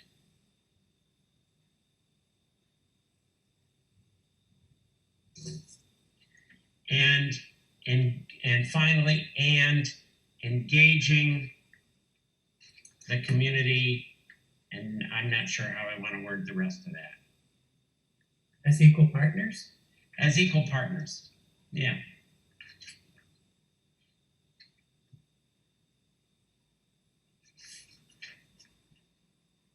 And Bruce, did you want to add something about, you had referenced earlier, adding something about the research? I think that should go. Yes, I do. Thanks, Charlie.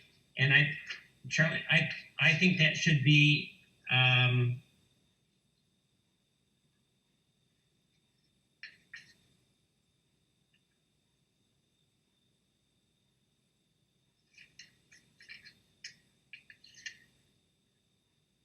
think we need to think about how.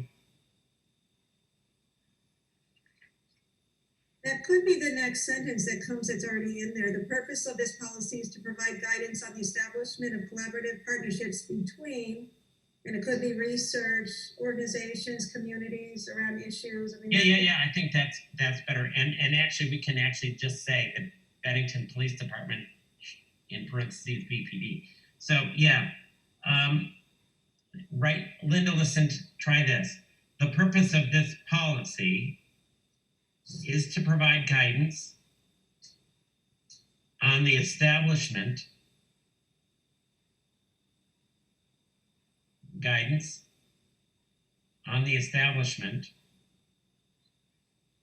of collaborative partnerships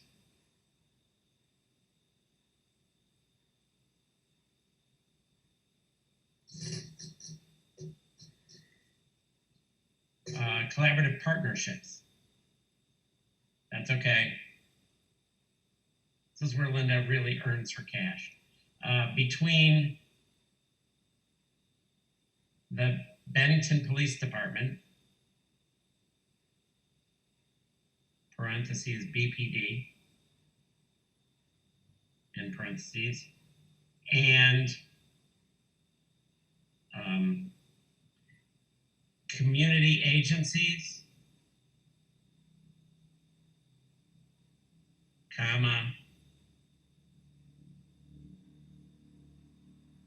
research institutions,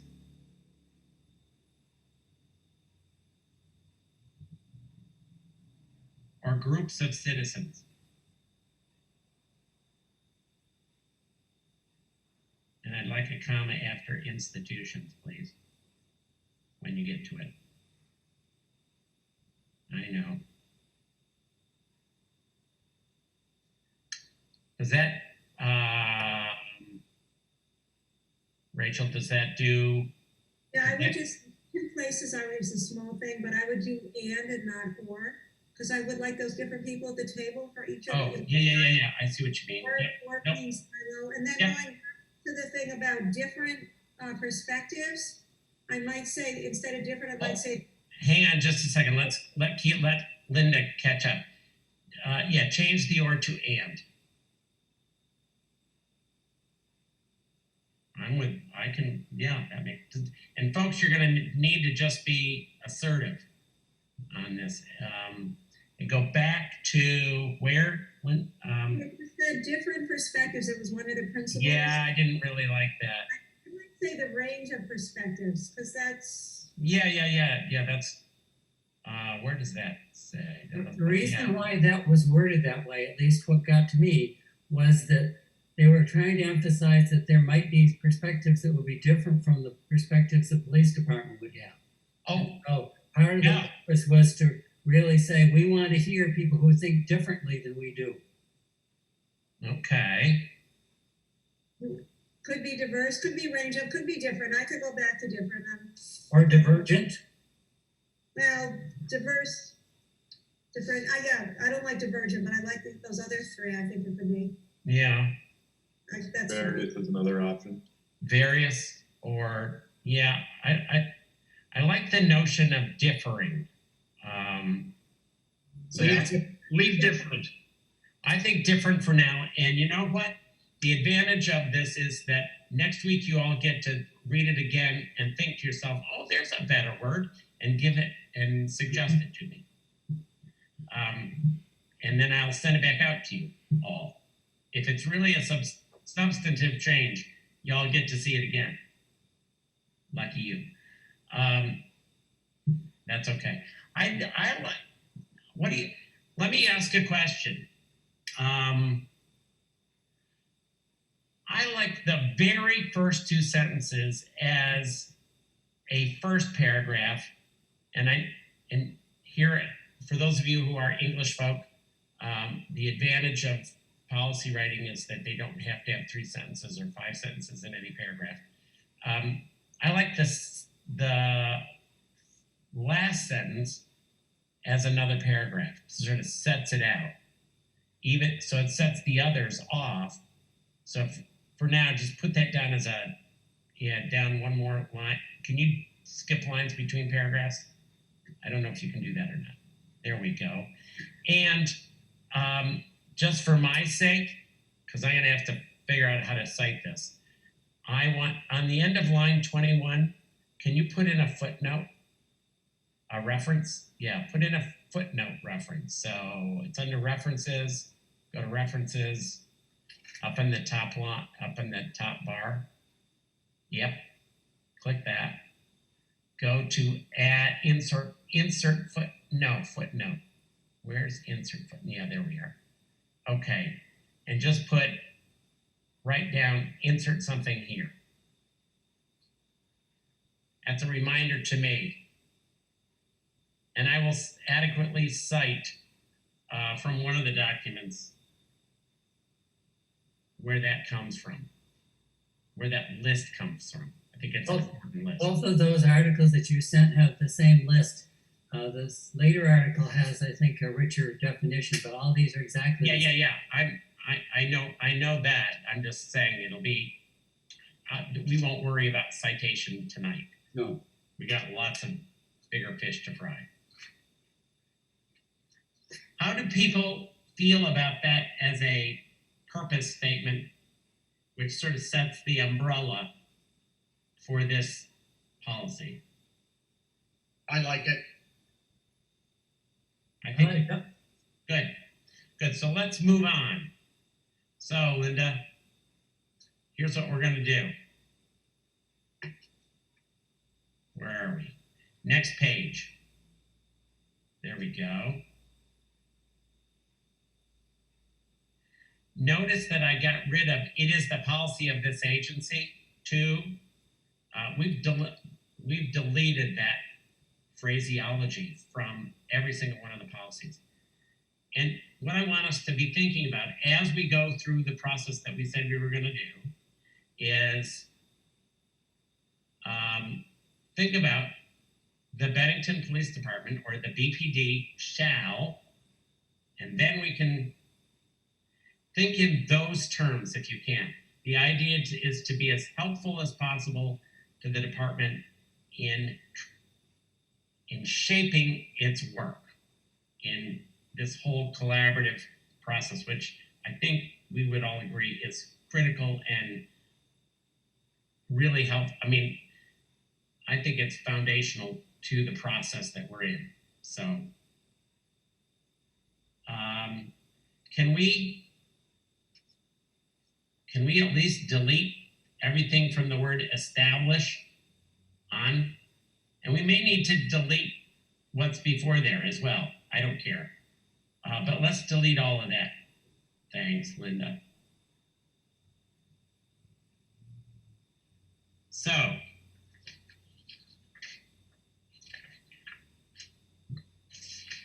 where's my list? There we are. Where do we want to start? I'd like to just offer something and see what you think about it. Okay. From this first principle, from chief of police to officers on the beat, supply leadership and a vision for this approach. What's the this refer to? Collaboration. Okay, so let's actually say that. So here's Marsh. I don't have a problem with that. Why don't we say it so that all members? It could be. The reason I like that is their writing, but it identifies the chief, and it also identifies the people further down the food chain. That all those are expected to provide leadership and vision to collaboration. So Okay, why don't we say that? So we can, Linda, delete the Bennington Police Department shall. Just delete it. Yep. Perfect. And start a new paragraph. And put the letter A next to it. Right. Now,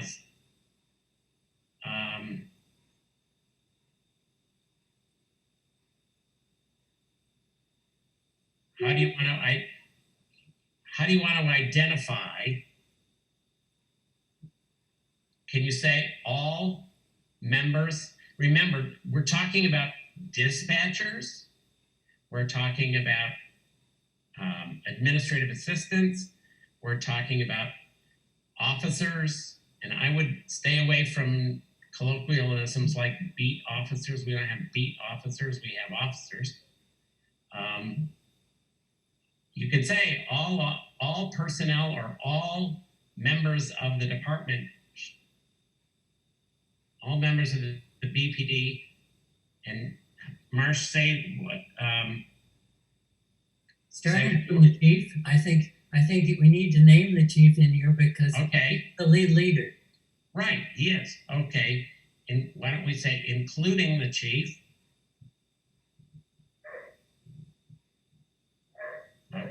Thank you. Shall supply leadership and vision. Yep. Keep correct. Shall supply leadership and vision For collaboration. for collaboration. It's a bit contradictory.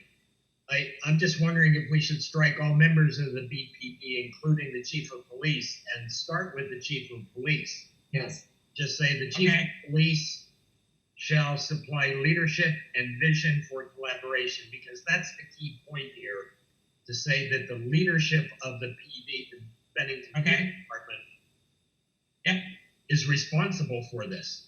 Yeah. So it's the chief of police shall supply leadership and vision for, and I think for collaboration still sounds for the I think we need to be much more for the development of collaborative partnerships throughout the community. Yeah, the wording they have in here is collaboration is the key principle of the agency's mission. Yeah, except that the agency already has a mission, and this is going to undergird that mission. We're not writing the mission. No, it says the key principle in it. But anyway, so- Marsh, I hear you. I'm just saying, if you were to write that, the first thing I would get back is we have a mission statement. And I would agree with you that collaboration supports and undergirds that mission. I think it's key and it's essential. They can't do it the way I would hope they do it without collaboration. So what would you say? I would say for the development of collaborative relationships, I would say collaborative relationships and partnerships throughout the community.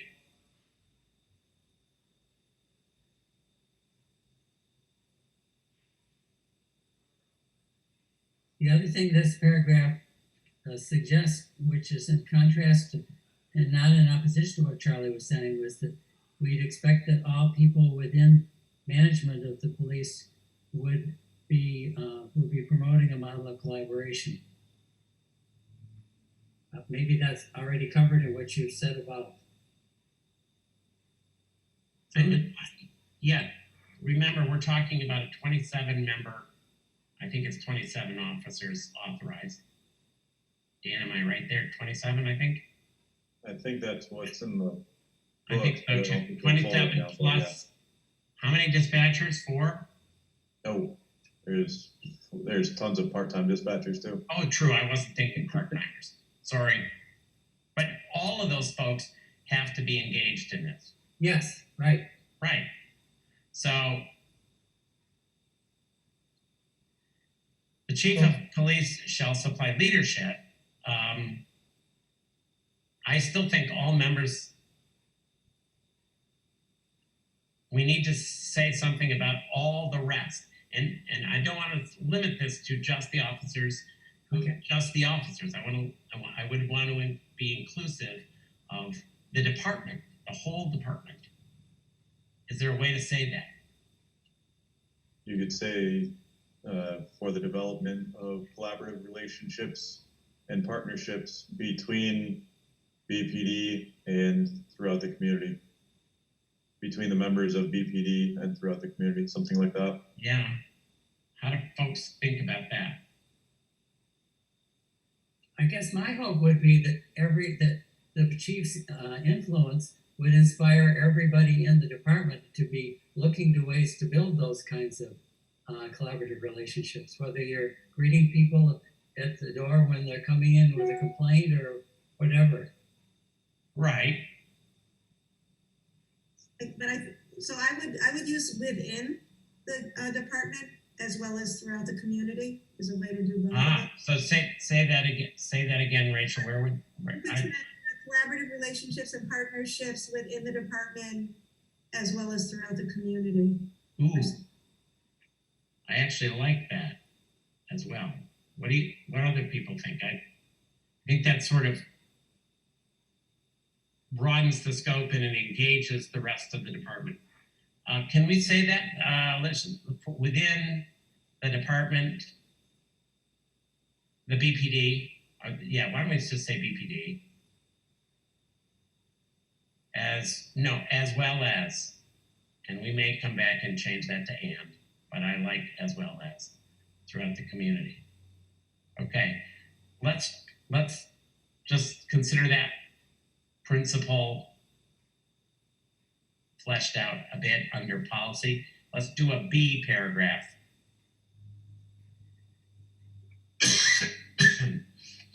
This has to do with service, or that,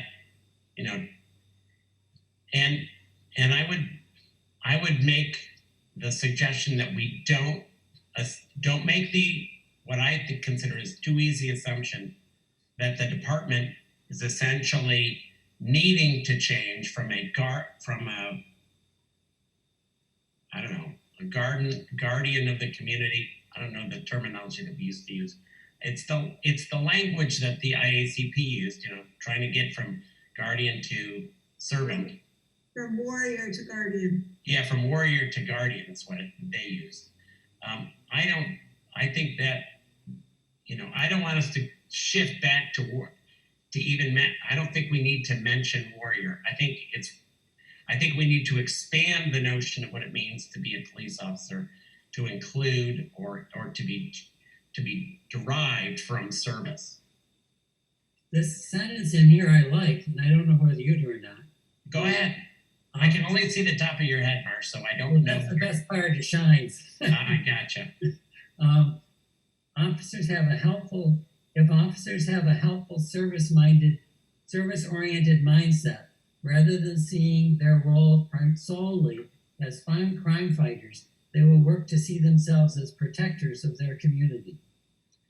Right. Here's my dilemma.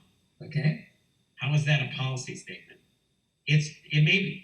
I think it's a factually true statement, but that is not a directive statement at all.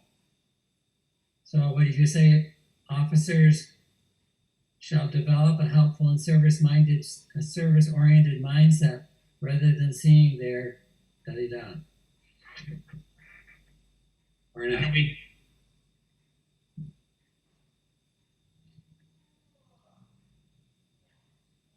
developing training, operational procedures that are focused on serving the community rather than fighting crime or whatever words you Or strictly as fighting, yes, because there will be crime, but the question is how do they perceive what they're doing? Is this serving the community? Well, it's not just perceiving either. It's you're allocating resources and developing protocols. And Okay, so this may be a way of, I agree with you, Angela. I think that's right. So this may be a way of incorporating principle 3 really in the same place, which is about training. So I think it's important I think it's creating the last couple sentences on that principle talks about creating a service model in which law enforcement collaborates more closely, something, but it's kind of changing the service model to more of a collaborative. And I think it is important. It's different than the training. It's a mindset shift.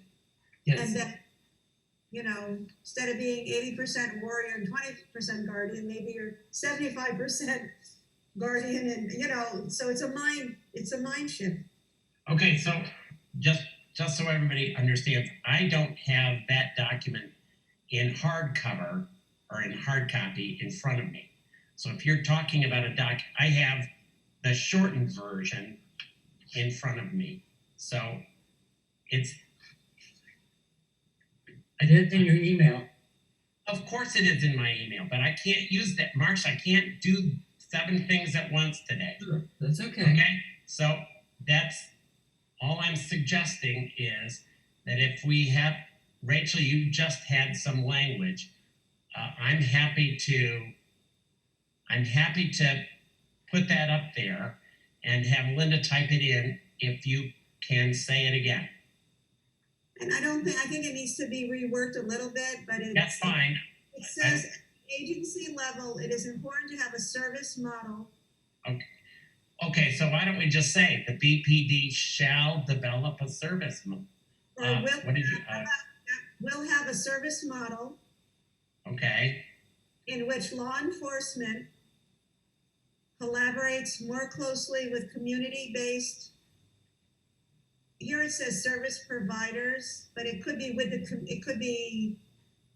Well, we could include them. Yeah. Because that's what they're going to try to be doing with UCS, for example. So law enforcement, what's the word? There's got to be a verb there, in which law enforcement collaborates. Yeah, more closely. Collaborates more closely with community-based service providers. Rachel, how about community agencies, groups, and individuals? Yep. to address complex problems. Community agencies, Groups groups, and individuals to address yeah. complex problems. And priorities in the community. No, that's good. I'm gonna come back and look at all of that again, but that's okay. It sounds like a good sentence. The other thing that we talked about, I think still is worthy of looking at the overview to develop this mindset or this service-oriented mindset rather than seeing the role primarily solely as crime fighters. What do you think? I think this is, I think that though that is the overarching, I think this is the behavior that we're looking for. Like this is what that means. So this is more specific without kind of going down that road, because your mindset will change if you're collaborating on what like it. So and remember, these are policies that are trying to direct or the work of the BPD and it's in some sense assessment. So I don't know that you can assess a mindset. You can assess behavior. Yeah.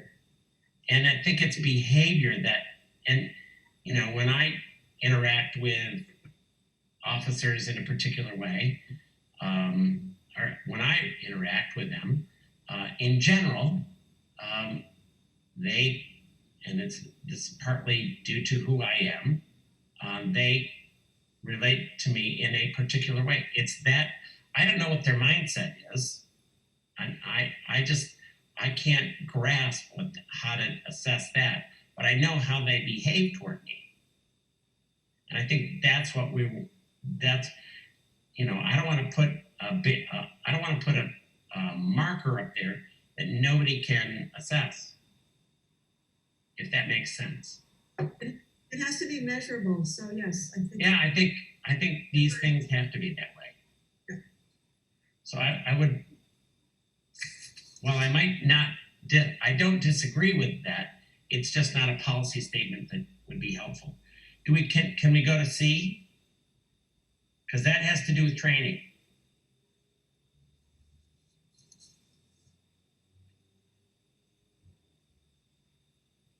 So they have a few points here. One is that you want to have training that's supportive of police stuff, collaborative policing. And then it lists particular skills that would be helpful for this. Social interaction, communication and empathy, De-escalation. De-escalation, procedural justice, implicit bias. So it goes through a list of particular skills that will empower this. Okay, so Dan Ferrari, you're gonna roll your eyes on this one because of all the training that you already have to do and that you're already mandated to do. Just so that everybody understands, there's a whole, and I can't make the list. I can't come at it, but there's a whole host of things that officers must do by state law, and training that they must do, and they must undergo that every 2 years for some, and every year for others, I think. I would say it depends on the on the training itself. So Annual, biannual. Yep, right. I still think we should. We could say that something like the BPD will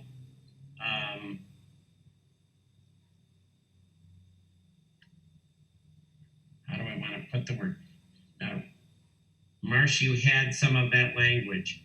Recruit, academy, and in-service training. We can't set a policy for academy. That's not in our purview. We don't remotely control that. So this would just start with shall recruit in-service training configured to build the skills to support collaborative policing? I don't think we can know that what you're thinking about recruit goes with the recruiting, what they think of as a recruit Oh, academy. recruit academy, okay. Yeah, that goes with that term. So can we say the BPD will develop in-service training that will support collaboration and the development of skills that will include Yeah. but not be limited to, and then add or include but not be limited to. Social interaction? Yeah, I mean, and I think Dan helped when we get through this list, Dan, and you see it. Some of this is already there. I know some of it is, but social interaction, communication, And empathy, empathy, de-escalation. de-escalation. I think it's period, and then additionally trainings are needed in. One is a skill set and one is a specific kind of training. They're two different things. Okay. But I don't know, Rachel, where were you just speaking? Limited to social interactions, communication, and empathy, period. And then Oh. I say additional trainings will be needed in, and then the kinds of trainings. Those kinds of trainings build those Right. skills. Right. I see that. Yeah, there really are two different sorts of things. Okay. Is that what you're saying? Yeah, yeah, Yeah, okay. And then you can say additional training. will be needed in, Procedural justice. well, de-escalation. De-escalation. I would say. Yes, yeah. De-escalation, and that's going to be skills. De-escalation skills, yeah. Procedural justice, implicit bias, quote, implicit bias. No, not ED, just bias. Just ends in S.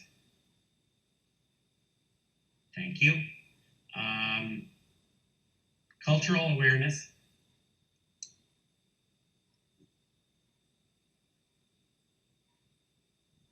Collaboration and problem solving.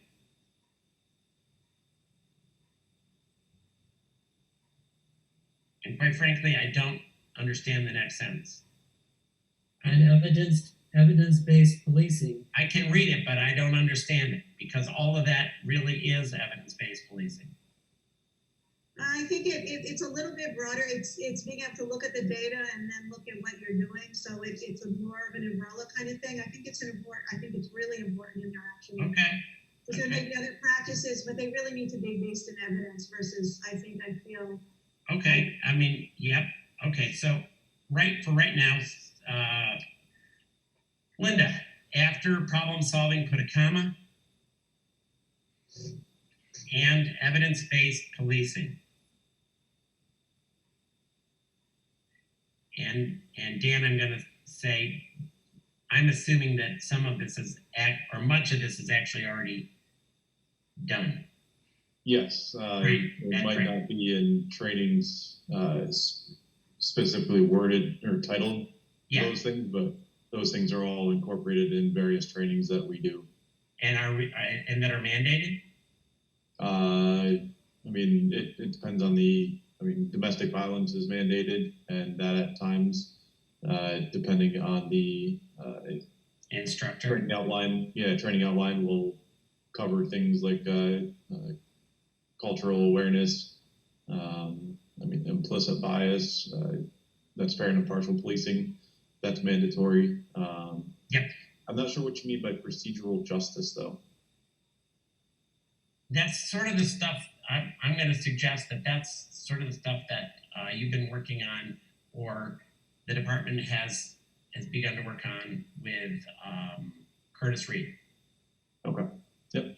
And then de-escalation and all of that's encompassed in our use of force or response Yep. to active resistance. And worked on at the Academy of Law. Yep. So Good. a lot, if Yeah. not all of it. I'll get to you, Charlie. Charlie has a question, or Rachel, do you have a question first, and then I saw Charlie. I really have one more that I really, really want to add to training, and that's trauma informed. Mm-hmm. That's a whole field of study that Yep. is so crucial. So exactly what's happening when the police arrive, and it really, Right? yeah. It's actually and it's referenced in other policies as well that are relevant there in domestic violence and in mental health response. So we'll develop in-service training. Where You could say, will be, de-escalation, you could take out skills, because yeah, it's a process, de-escalation. up on line 50. I would do de-escalation, trauma informed, procedural injustice, or justice, whatever it is. Yeah, trauma-informed procedural justice. And that's probably going to be, no comma. No, it's all part of one thing, and trauma-informed is going to be a hyphen in there. And then we're going to go to Charlie. I had a question for Dan. And do we want to put, Dan, the kind of training that you were just talking about, is it one-time training, or is it annual or biennial training? How often? Much of these are annual or biannual. It depends on the training itself. Use of force is annual. Domestic violence is biannual. So yeah, it's definitely covered multiple times. Okay, I just want to make sure that the list of the kind of in-service trainings that we're spelling out here don't just happen once, and Right. One and done, but that they are in an ongoing way. I don't know if that needs to be said, but wanted to make that comment. I think we can actually add that, Charlie.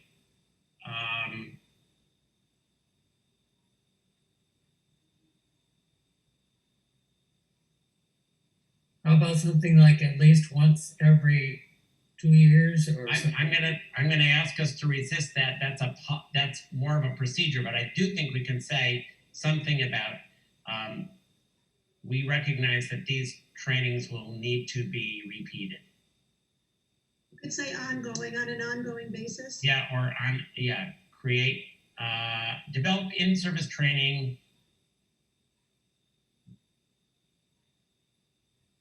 I think they're on an ongoing basis. I think they're just, Linda, for right now, just for the purposes of time, at the end of policing, put in the words, on an ongoing basis.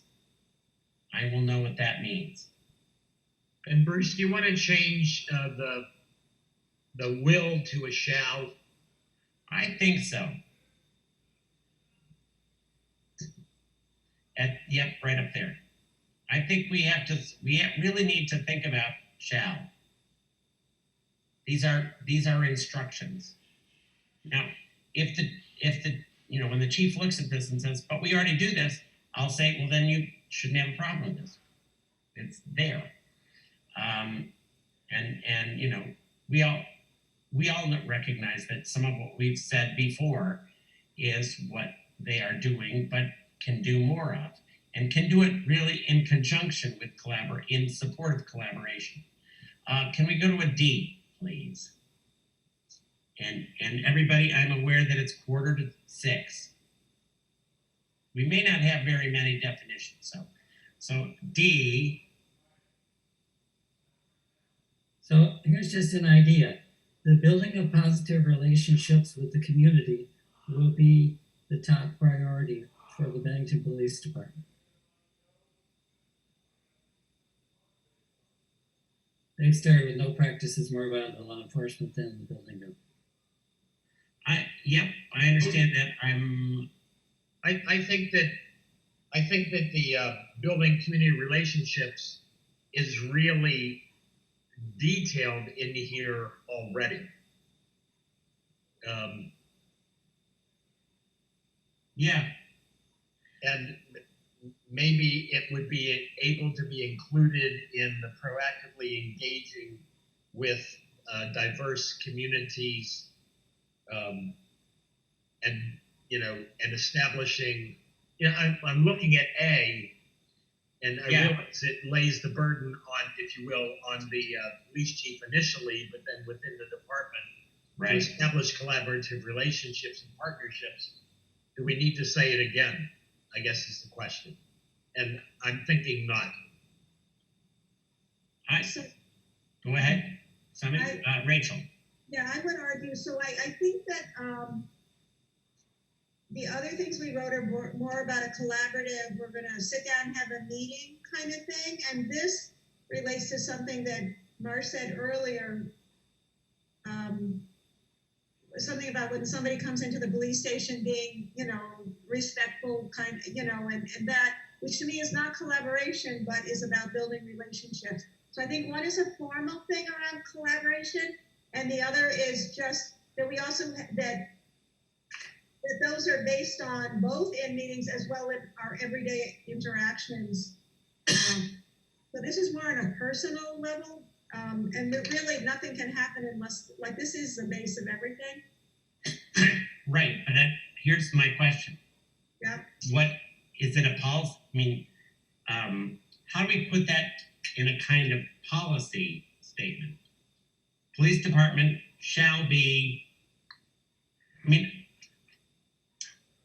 that's more of an. I mean, I want the police department to act that way, absolutely, and I want every citizen of Bennington to perceive the Bennington police, their interactions with the police that way, as much as possible. So I'm trying to figure out how that becomes a policy. So one of the things they're getting at is what Charlie mentioned way earlier in the process, and I like it. It talks about humanizing community members in the eyes of the police. And I think we're also talking about humanizing the police officers in the eyes of the community and building relationships to do that. Particularly, they are emphasizing here like neighborhood meetings where where police and community members hear each other, where the police learn what it's like to be poor and what it's like to be struggling with drug addiction. That they're looking at experiential events that engage the police with the community. Why don't we say that instead? Good. Okay. So, and again, I'm not overly convinced that we need to include each one of these 8, but we can say that the BPD shall develop a model for and I would say this does include diverse communities as well as individuals, as well as people of different expectations, different experiences. But so that shall develop a model, a service model that encourages relationships between officers and members of the community. And I'm making this up as I go along, folks, so I'm not utilizing that stuff that's there. In order for the purpose, or in order to I'm going to use the language which I actually like.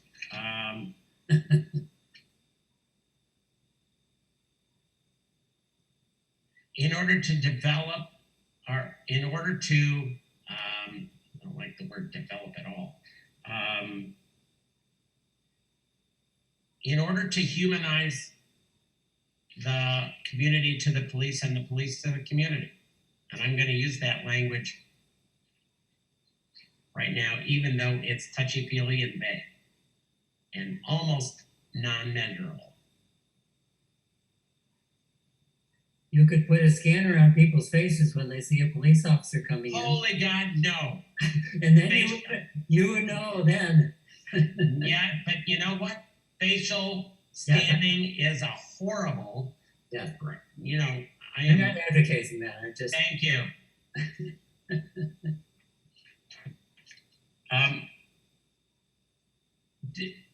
I'm not sure that gets at it. I was trying to think of a way that, you know, what we're trying to do is say this isn't the way for you're developing a model of service to the community so that officers and members of the department are engaging with the community in a way that they are human beings and that they understand or begin to understand the humanity of the community. And I could come back and say after 24 hours, I think that's a whole bunch of hooey, but or I don't even know how the heck to measure it. And I'd be hard pressed right now, quite frankly, if the chief said to me, "Okay, so how do I enforce that?" So here's a line that they use that maybe helps, maybe doesn't.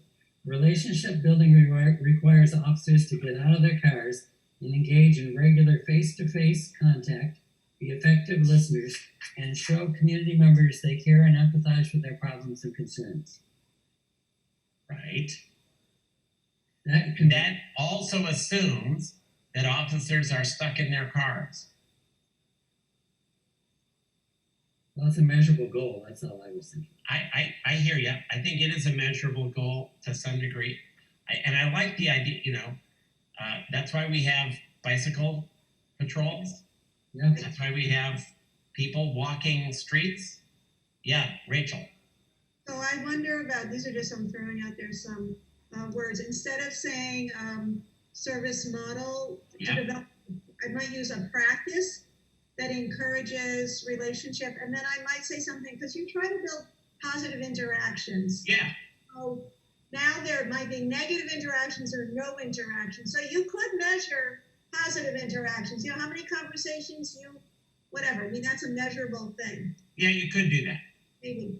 As a part of Dan, what would happen, Dan Ferrara, what would happen if, as a part of your evaluation or as a part of your report, you just kept track of the number of ordinary conversations you had with the people that you encounter in Bennington on any given, let's say, That'd be tough to do. I mean, every time we get out of the car and go into the store to get a drink or on the call, we get sidetracked by another person that knows us, and then we get into a conversation there. It'd be kind of hard to track. And are you talking about like logging and detailing every conversation, or? I'm actually thinking in terms of just, and I'm not actually asking. I'm just trying to figure out whether it's logistically feasible. If you were asked to do it on a particular shift, would that be onerous? I just don't see how that would be feasible without being like a task to that officer, which at that point, making a conversation with someone, turning that into a task kind of doesn't shed a good light on what we're trying to accomplish, doesn't it? Yeah. I mean, we, like you said, we do bicycle patrols, we do foot patrols, we are out and about. And during that time, it's not like we're just in our own world. We're engaging with the community and playing with kids and talking with people about their dogs that they're walking. And there's, to be able to, like I said, have a log or some sort of, some sort of tracking on every conversation just to see how it is and evaluate that conversation would be, I don't think that's feasible. Okay, thank you. Angela, what do you got for us?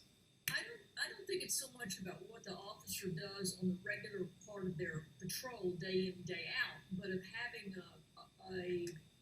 a service model that encourages regularly scheduled, structured engagement with community people to listen and learn. Problem solve. Yeah, that's good. A problem solve, maybe. Yeah. Not going on patrol, but there's times when we say we're going to have this community conversation at this particular time with this group of people. Yep. Can we say that it's a not so much a service model. I like the notion of a practice. Shall develop a practice model that encourage. I think the word of art is protocols. You have a protocol. Yeah, that is the word of art. I was Regular protocols. instead of if you're going up to 19, it's line 19. You're right there. Why don't we just say a protocol? The only reason I'm a little hesitant, Angela, is I'm trying to wean. I don't think I'm going to be successful. Wean the police department from that kind of language and go to proceed. It's really a procedure, but a protocol or practice. I like practice. I like practice. Can we do practice? It can be both, practice and protocols. Yeah. Well, except that they're going to create procedures out of this. So, and those procedures are the protocols. Protocols, yeah. Yeah. Okay. Practice. You can say and procedures. And procedure. That encourages relationships between officers and members of the community in order to humanize the community to the officers and the officers to the community. They may include structured events in order to actively listen to and problem solve with a particular community. Does that do what you were saying? Not may, but shall. My 2 cents. Okay, but I was asking Angela, does that sort of reach where you were going? Yes, I don't think you can have a policy that mandates humanizing the community or humanizing the police officer, but you can Right. make it they're out there having conversations. Right. And I like your emphasis, Angie, that there's a regularity to times when the community gets to interact with the police. So it's not just once a year that there's a coffee hour with the chief down at the such and such place, but there's a regular time where you go to the senior center where so if there's some regularity to those events. Right. Let me play devil's advocate. Remembering that there is X number of hours in a day. What this will mean is the chief doesn't do or other officers don't do other things. And if that's what we're saying, that's what we're saying. I think so. Because if there's no human relationship with the community, we've lost the whole purpose of this. Yeah. Why don't we say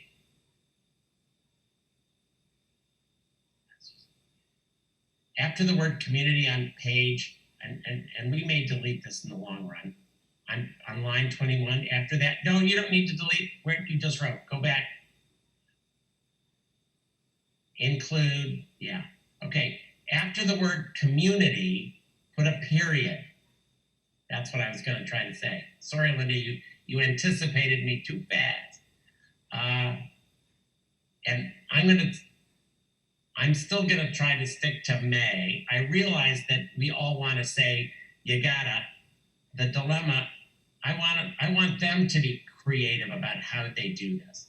They do it already in lots of different ways, but, may include community gatherings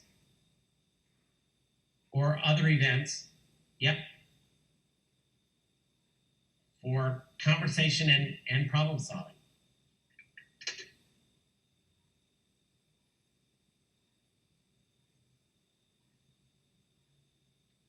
Hold off on put a period. Are we okay with that? I know it doesn't say shall. I think, I think the chief will get the point. I don't think, E. So it raises a question to me that I don't know whether this belongs in here or not, but where is there accountability and evaluation in terms of these goals? These are not goals, these are policies. Okay, and these policies. Is Okay. there a policy that includes evaluation and accountability? Nope, here's how this works, Okay. March, and it's a great question. And it comes up every single time, so you're not alone. Policies are there because if Officer Ferrara, and I'll just pick on him because I know him, if Officer Ferrara does not wish to follow these policies, and in fact does just the opposite, he can be disciplined by the department. And that discipline can be a variety of different things. It's governed by the collective bargaining agreement at the moment, and that's the world in which we are acting. So it is governed by that. The chief will have a say.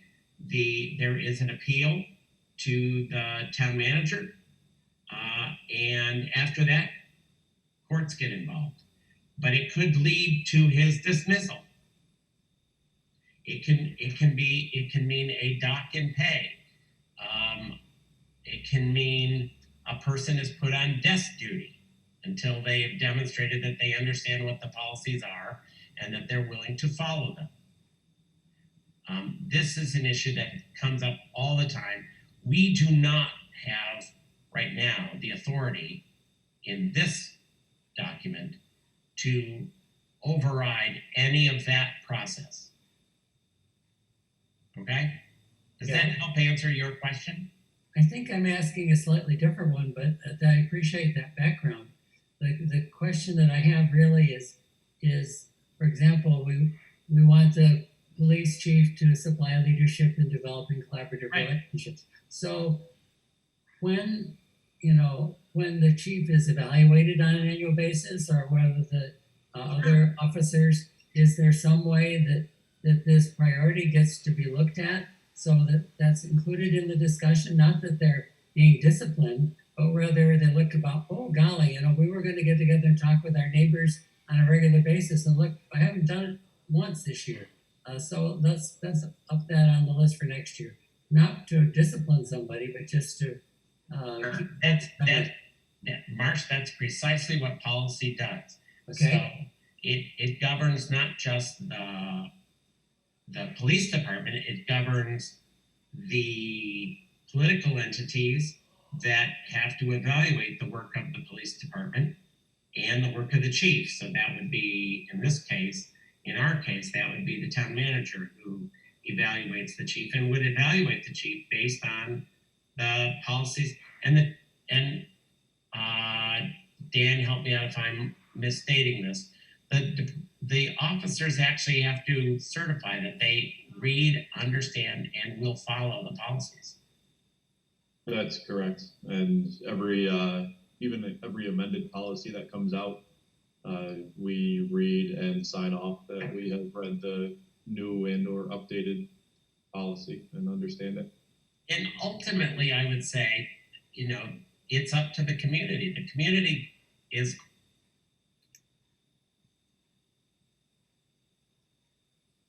I lost you, Bruce. We can't hear you, Bruce. Bruce, you're frozen.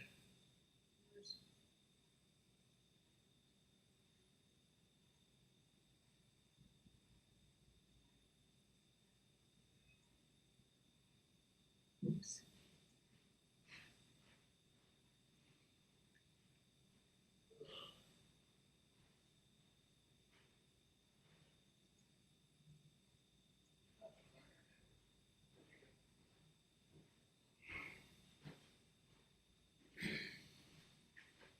Are we back? You're back. Who knows? A gremlin. So I'll get off this quickly. But so Yeah. does Dan get evaluated, and do all the officers get evaluated at some frequency? So, Yeah. Okay. Yep. Annually, at least. Annually. Yep. Annually. That's what I understand. Our policies helpful in developing those evaluation instruments and the use of evaluation, yeah, that's what they do. In the long run, what we're trying to do is transform not just this department. I mean, we're part of a whole process of transforming policing or law enforcement throughout the country. And, our department has been very open to this transformation, and I think that's helpful. I am very concerned about time. And my optimism from before may be Dan Monks is looking at me right now. I'm supposing and saying, you're never going to make this. Can we move on to another paragraph of this? Remember, these are all policy statements. And it seems to me and we can add diverse communities, and unless I really think that's really what, if we add diversity within D, I think we can move to communication, which I actually think is critically important. The thing I like about this, and I'll be quick, is that it identifies communities that aren't often feeling heard by or safe with or understood by some police. So like, for example, BIPOC communities, people who are living in poverty. And I think identifying some of those as I'm not suggesting, Marsh, that we don't identify them. I just think we can identify them within D. Okay. And if you're willing to allow me to do that before I send this back to you, we could move on to communication. Okay. That's what I'm saying. Yep, good. Do you have, so Linda, just for a reminder to me, add in a bracket or something, diversity. I'll know what that means. And again, none of this goes anywhere until you folks are satisfied. So I'm just trying to spend as much of our time together as usefully as possible. So if we can move to communication and messaging.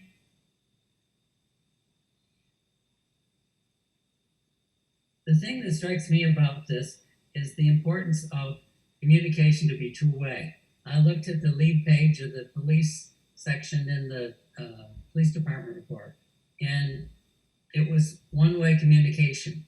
And desiring and seeking input from people as many directions as we can seems like an important thing, so that the police communications with the community are really two-directional. So let me just suggest the following language, which I have on one of the documents that I'm looking at. And Linda, try this out. The BPD shall promote positive community interaction through improved community interaction, through improved communication and outreach strategies,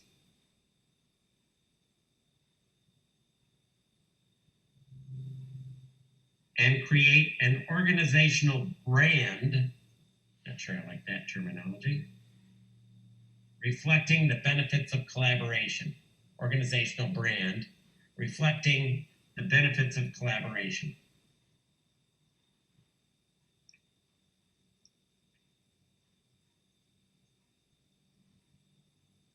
I'd still make a pitch for adding on to that and encourage input from community members or something of that sort, so that there's a real readiness to listen.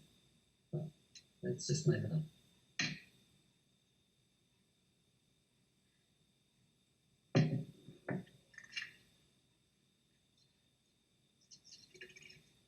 Strategies. STRADEG. It's just you've got the G. It's what I do every time I write this word. It's D. Strategies. And then instead of a D, put a G. Thank you.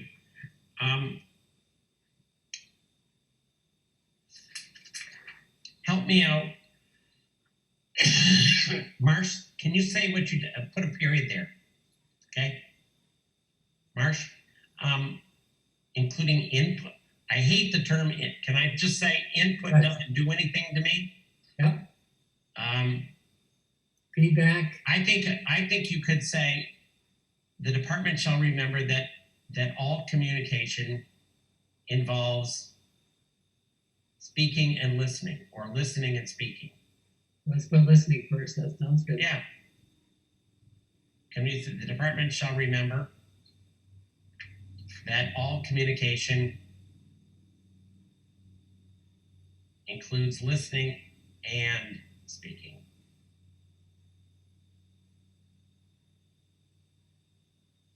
I think that's what you're getting at. Yep, that's good.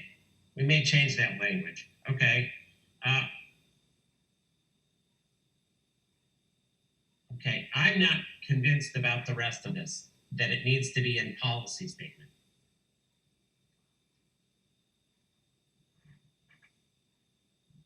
Can somebody make a case for it? Principles 7 and 8. This is all about engaging the community, everything that we're talking about, and understanding community perspectives. That's what we've been writing about for an hour or more in 15 minutes.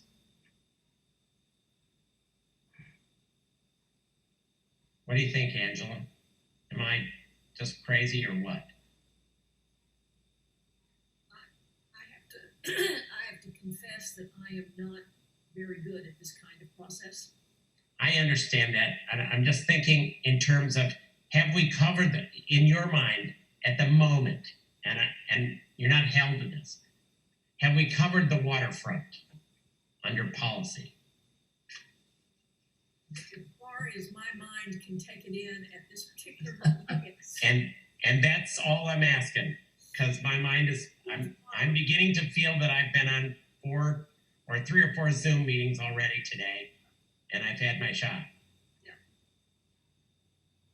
Good. I advocate for that sentence in Principle 8, which might be Principle 7. Could you just read it? Yeah, I'm going to. That the department shall be equal partners in developing Bennington as, and then quote our vision, a welcoming, engaged, inclusive, and resilient community where everyone regardless of identity shares in our vitality and benefits from an outstanding quality of life. Okay, I would not cite, I would actually cite that vision and not just repeat it. Yeah, both. How about both? Well, no, the reason is that doesn't help the police. They've got the vision elsewhere in this. I'm thinking of this as a whole big document of policies and procedures. They really don't need to have that vision statement. It could be rewritten in every single policy. So then, I don't mind what you just said. I actually think it could go up. Oh, geez. You'll ignore that. I'm sure Washington wants to talk to me. Say it again, Marsh. Can you say the beginning of that again? the Bennington Police Department is equal partners in developing Bennington as, and then, According to its equal partners with whom? with the citizens and groups of Bennington, or with citizens. That sounds more like a purpose statement than a policy statement. This said here, law enforcement officers and community members should be equal partners in creating safe communities. That's well and true, and I'm not going to argue with it. I think that's absolutely true. And if there's a place where we can talk about equal partnership, which I think is the critical point of Me that, too. then that can actually, for instance, under B, it could be the BPD shall develop a service model in which law enforcement collaborates as equal partners with and more closely with community members, blah, blah, blah, blah, blah. Why not there? That sounds good to me. So Linda, go back to line 11, in which get rid of law enforcement, the BPD. Collaborates, and then say, more closely, actually after more closely, add the words, and as equal partners, with community agencies, groups, and individuals to address complex problems and priorities of the community. Why not there? That sounds good. The other piece of that appeals to me is when we were trying to think about what does collaboration mean, or what are we trying to accomplish, and particularly in terms of, are we just fighting crime, or are we serving the community? It seemed like if we could be equal partners in pursuing our vision, which is defined as much more broadly than just I know. fighting crime, that's where that purpose, elevating that purpose appeals to me. But, so that somewhere we lift our vision up beyond those little words, but that's my Right. And that's what the vision statement does, but you can't put it in policy. Okay. I'm just trying to say you can't do that. All right. It's Yeah, not but- going to be measurable. When you say equal partners, it really conveys, to me at least, trust and respect, which are two key Yes. principles, Absolutely. if you will. That's why I really like that there. It seems to me it really helps and strengthens that particular statement. Can we, since Mark's mentioned definitions, can we go down? Let's assume that we've finished that. And we're not going to even worry about procedures because that's not our bailiwick. And noting that we have 10 minutes left, I'm not sure I like this particular. Let me just say a couple of things. I think we need to talk about what is, before we even talk about a collaborative partnership, we ought to say what collaboration is. Dan, how are you doing? Are we sweating bullets yet? Why don't we add an A above collaborative partnerships? Can we do that? Oh, I love you. Linda, you know how to do this. Just put in collaboration.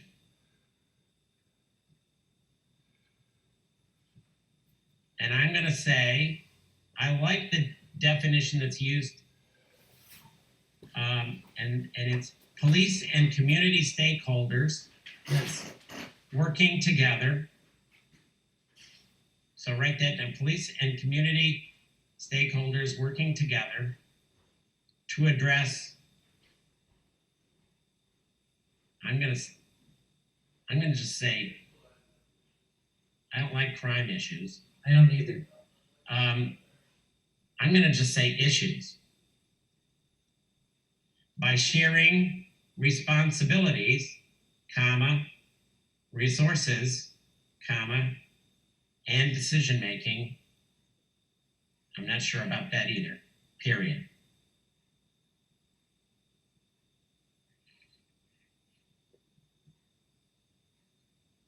Could we say issues and goals? I'm thinking of something opening the door to positive collaboration as well as negative. Right. Issues and, Linda, try that, and goals.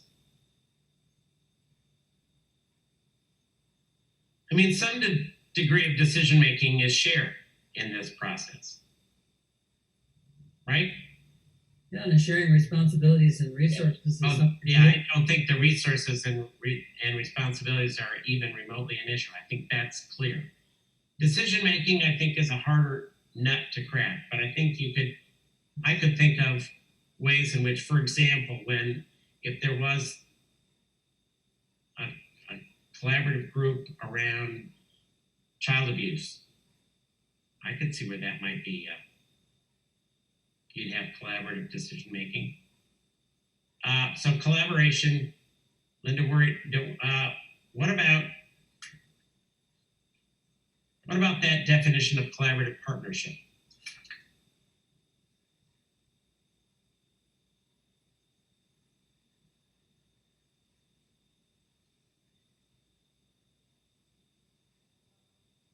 I don't have a problem with that at all. Looks good. Looks good to me. I am concerned that we have not mentioned memoranda of understanding. I think it is. I love that definition. Let me ask a question. I think it's really important. Let's say, I know we're not always just talking about institutions and agencies, but when we are talking about, let's say, the Bennington Police Department and UCS, for example, right? And they're talking about trying to figure out how to respond. What are some of the best ways to structure our response to people who call in and have family call in because a family member is in a mental health crisis? And that's what they're that's the issue. I think it's important for that partnership, which is different than just collaboration, but a collaborative partnership, to have a memorandum of understanding, even if it's short, and I would encourage short, a page that identifies clearly expectations and responsibilities, etc. Duration, how can people get out of this relationship if they need to, rather than just the informal, the kind of thing, Charlie, you were talking about before at the very beginning, those kind of informal relationships. Does that make sense? That if you're going to be in a collaborative partnership, you got to create an MOU. That requires you then to have deep conversations about what your goals are, what your values are, and that all develops a kind of humanity between the parties. Does that make sense? It makes a lot of sense to me. I just don't know where it comes in with this policy, or you're thinking it'll come in with practice. I'm actually thinking of adding it, the notion that, and if you'll trust me to do that, I'm thinking that as part of, Linda, can you just move back up? Yeah, move back up to, I think, around line 11. As a part of being in creating a collaborative partnership with an agency or groups of agencies, not necessarily individuals, that's a different matter. Yeah. That the BPD shall enter into an MOU that outlines X, Y, and Z. I think that will be helpful for everybody. It'll be structured. It'll give, I think, both Charlie and Dan, what they were talking about earlier, the sort of deeper level relationship, so that it's not just we know who to call, but it's we have responsibilities to each other. So, for example, under a mental health thing, when we call UCS, or when somebody calls 911, they also call the crisis response team responds, and UCS is called and they respond. And that's a memorandum of agreement issue, not a sort of loosey-goosey. Sounds good. Charlie, what do you think? I think it's good, and I think if you just put the placeholder into here that says MOU or something? You will enter into MOUs, ... and then Yeah. So Linda, put in, and Rachel, you think that works okay for you? Yep. Okay. So yeah, Linda, right where you've got your cursor, write the following, enter into MOUs, ... Perfect. I like it. And that, I think, is a reasonable definition of that. I do think, and I'm looking at the time and the time of day. Rachel, I agree with you more and more about the need for the idea about research and addressing research-based, if we're having that kind of, or evidence-based practices. While we may not engage necessarily, the officers are collecting tons of data all the time. And it is being collected by the AG's office, or not by the AG's office, by the Department of Public Safety. And as such, we are going to be able to access more of that research, as well as UVM and other bodies that are going to want that information. So I'm also thinking in terms of, I'm not sure that the term is just research, but under this format, there has to be, I think we want to utilize this collaboration for research purposes. Is that what you're thinking?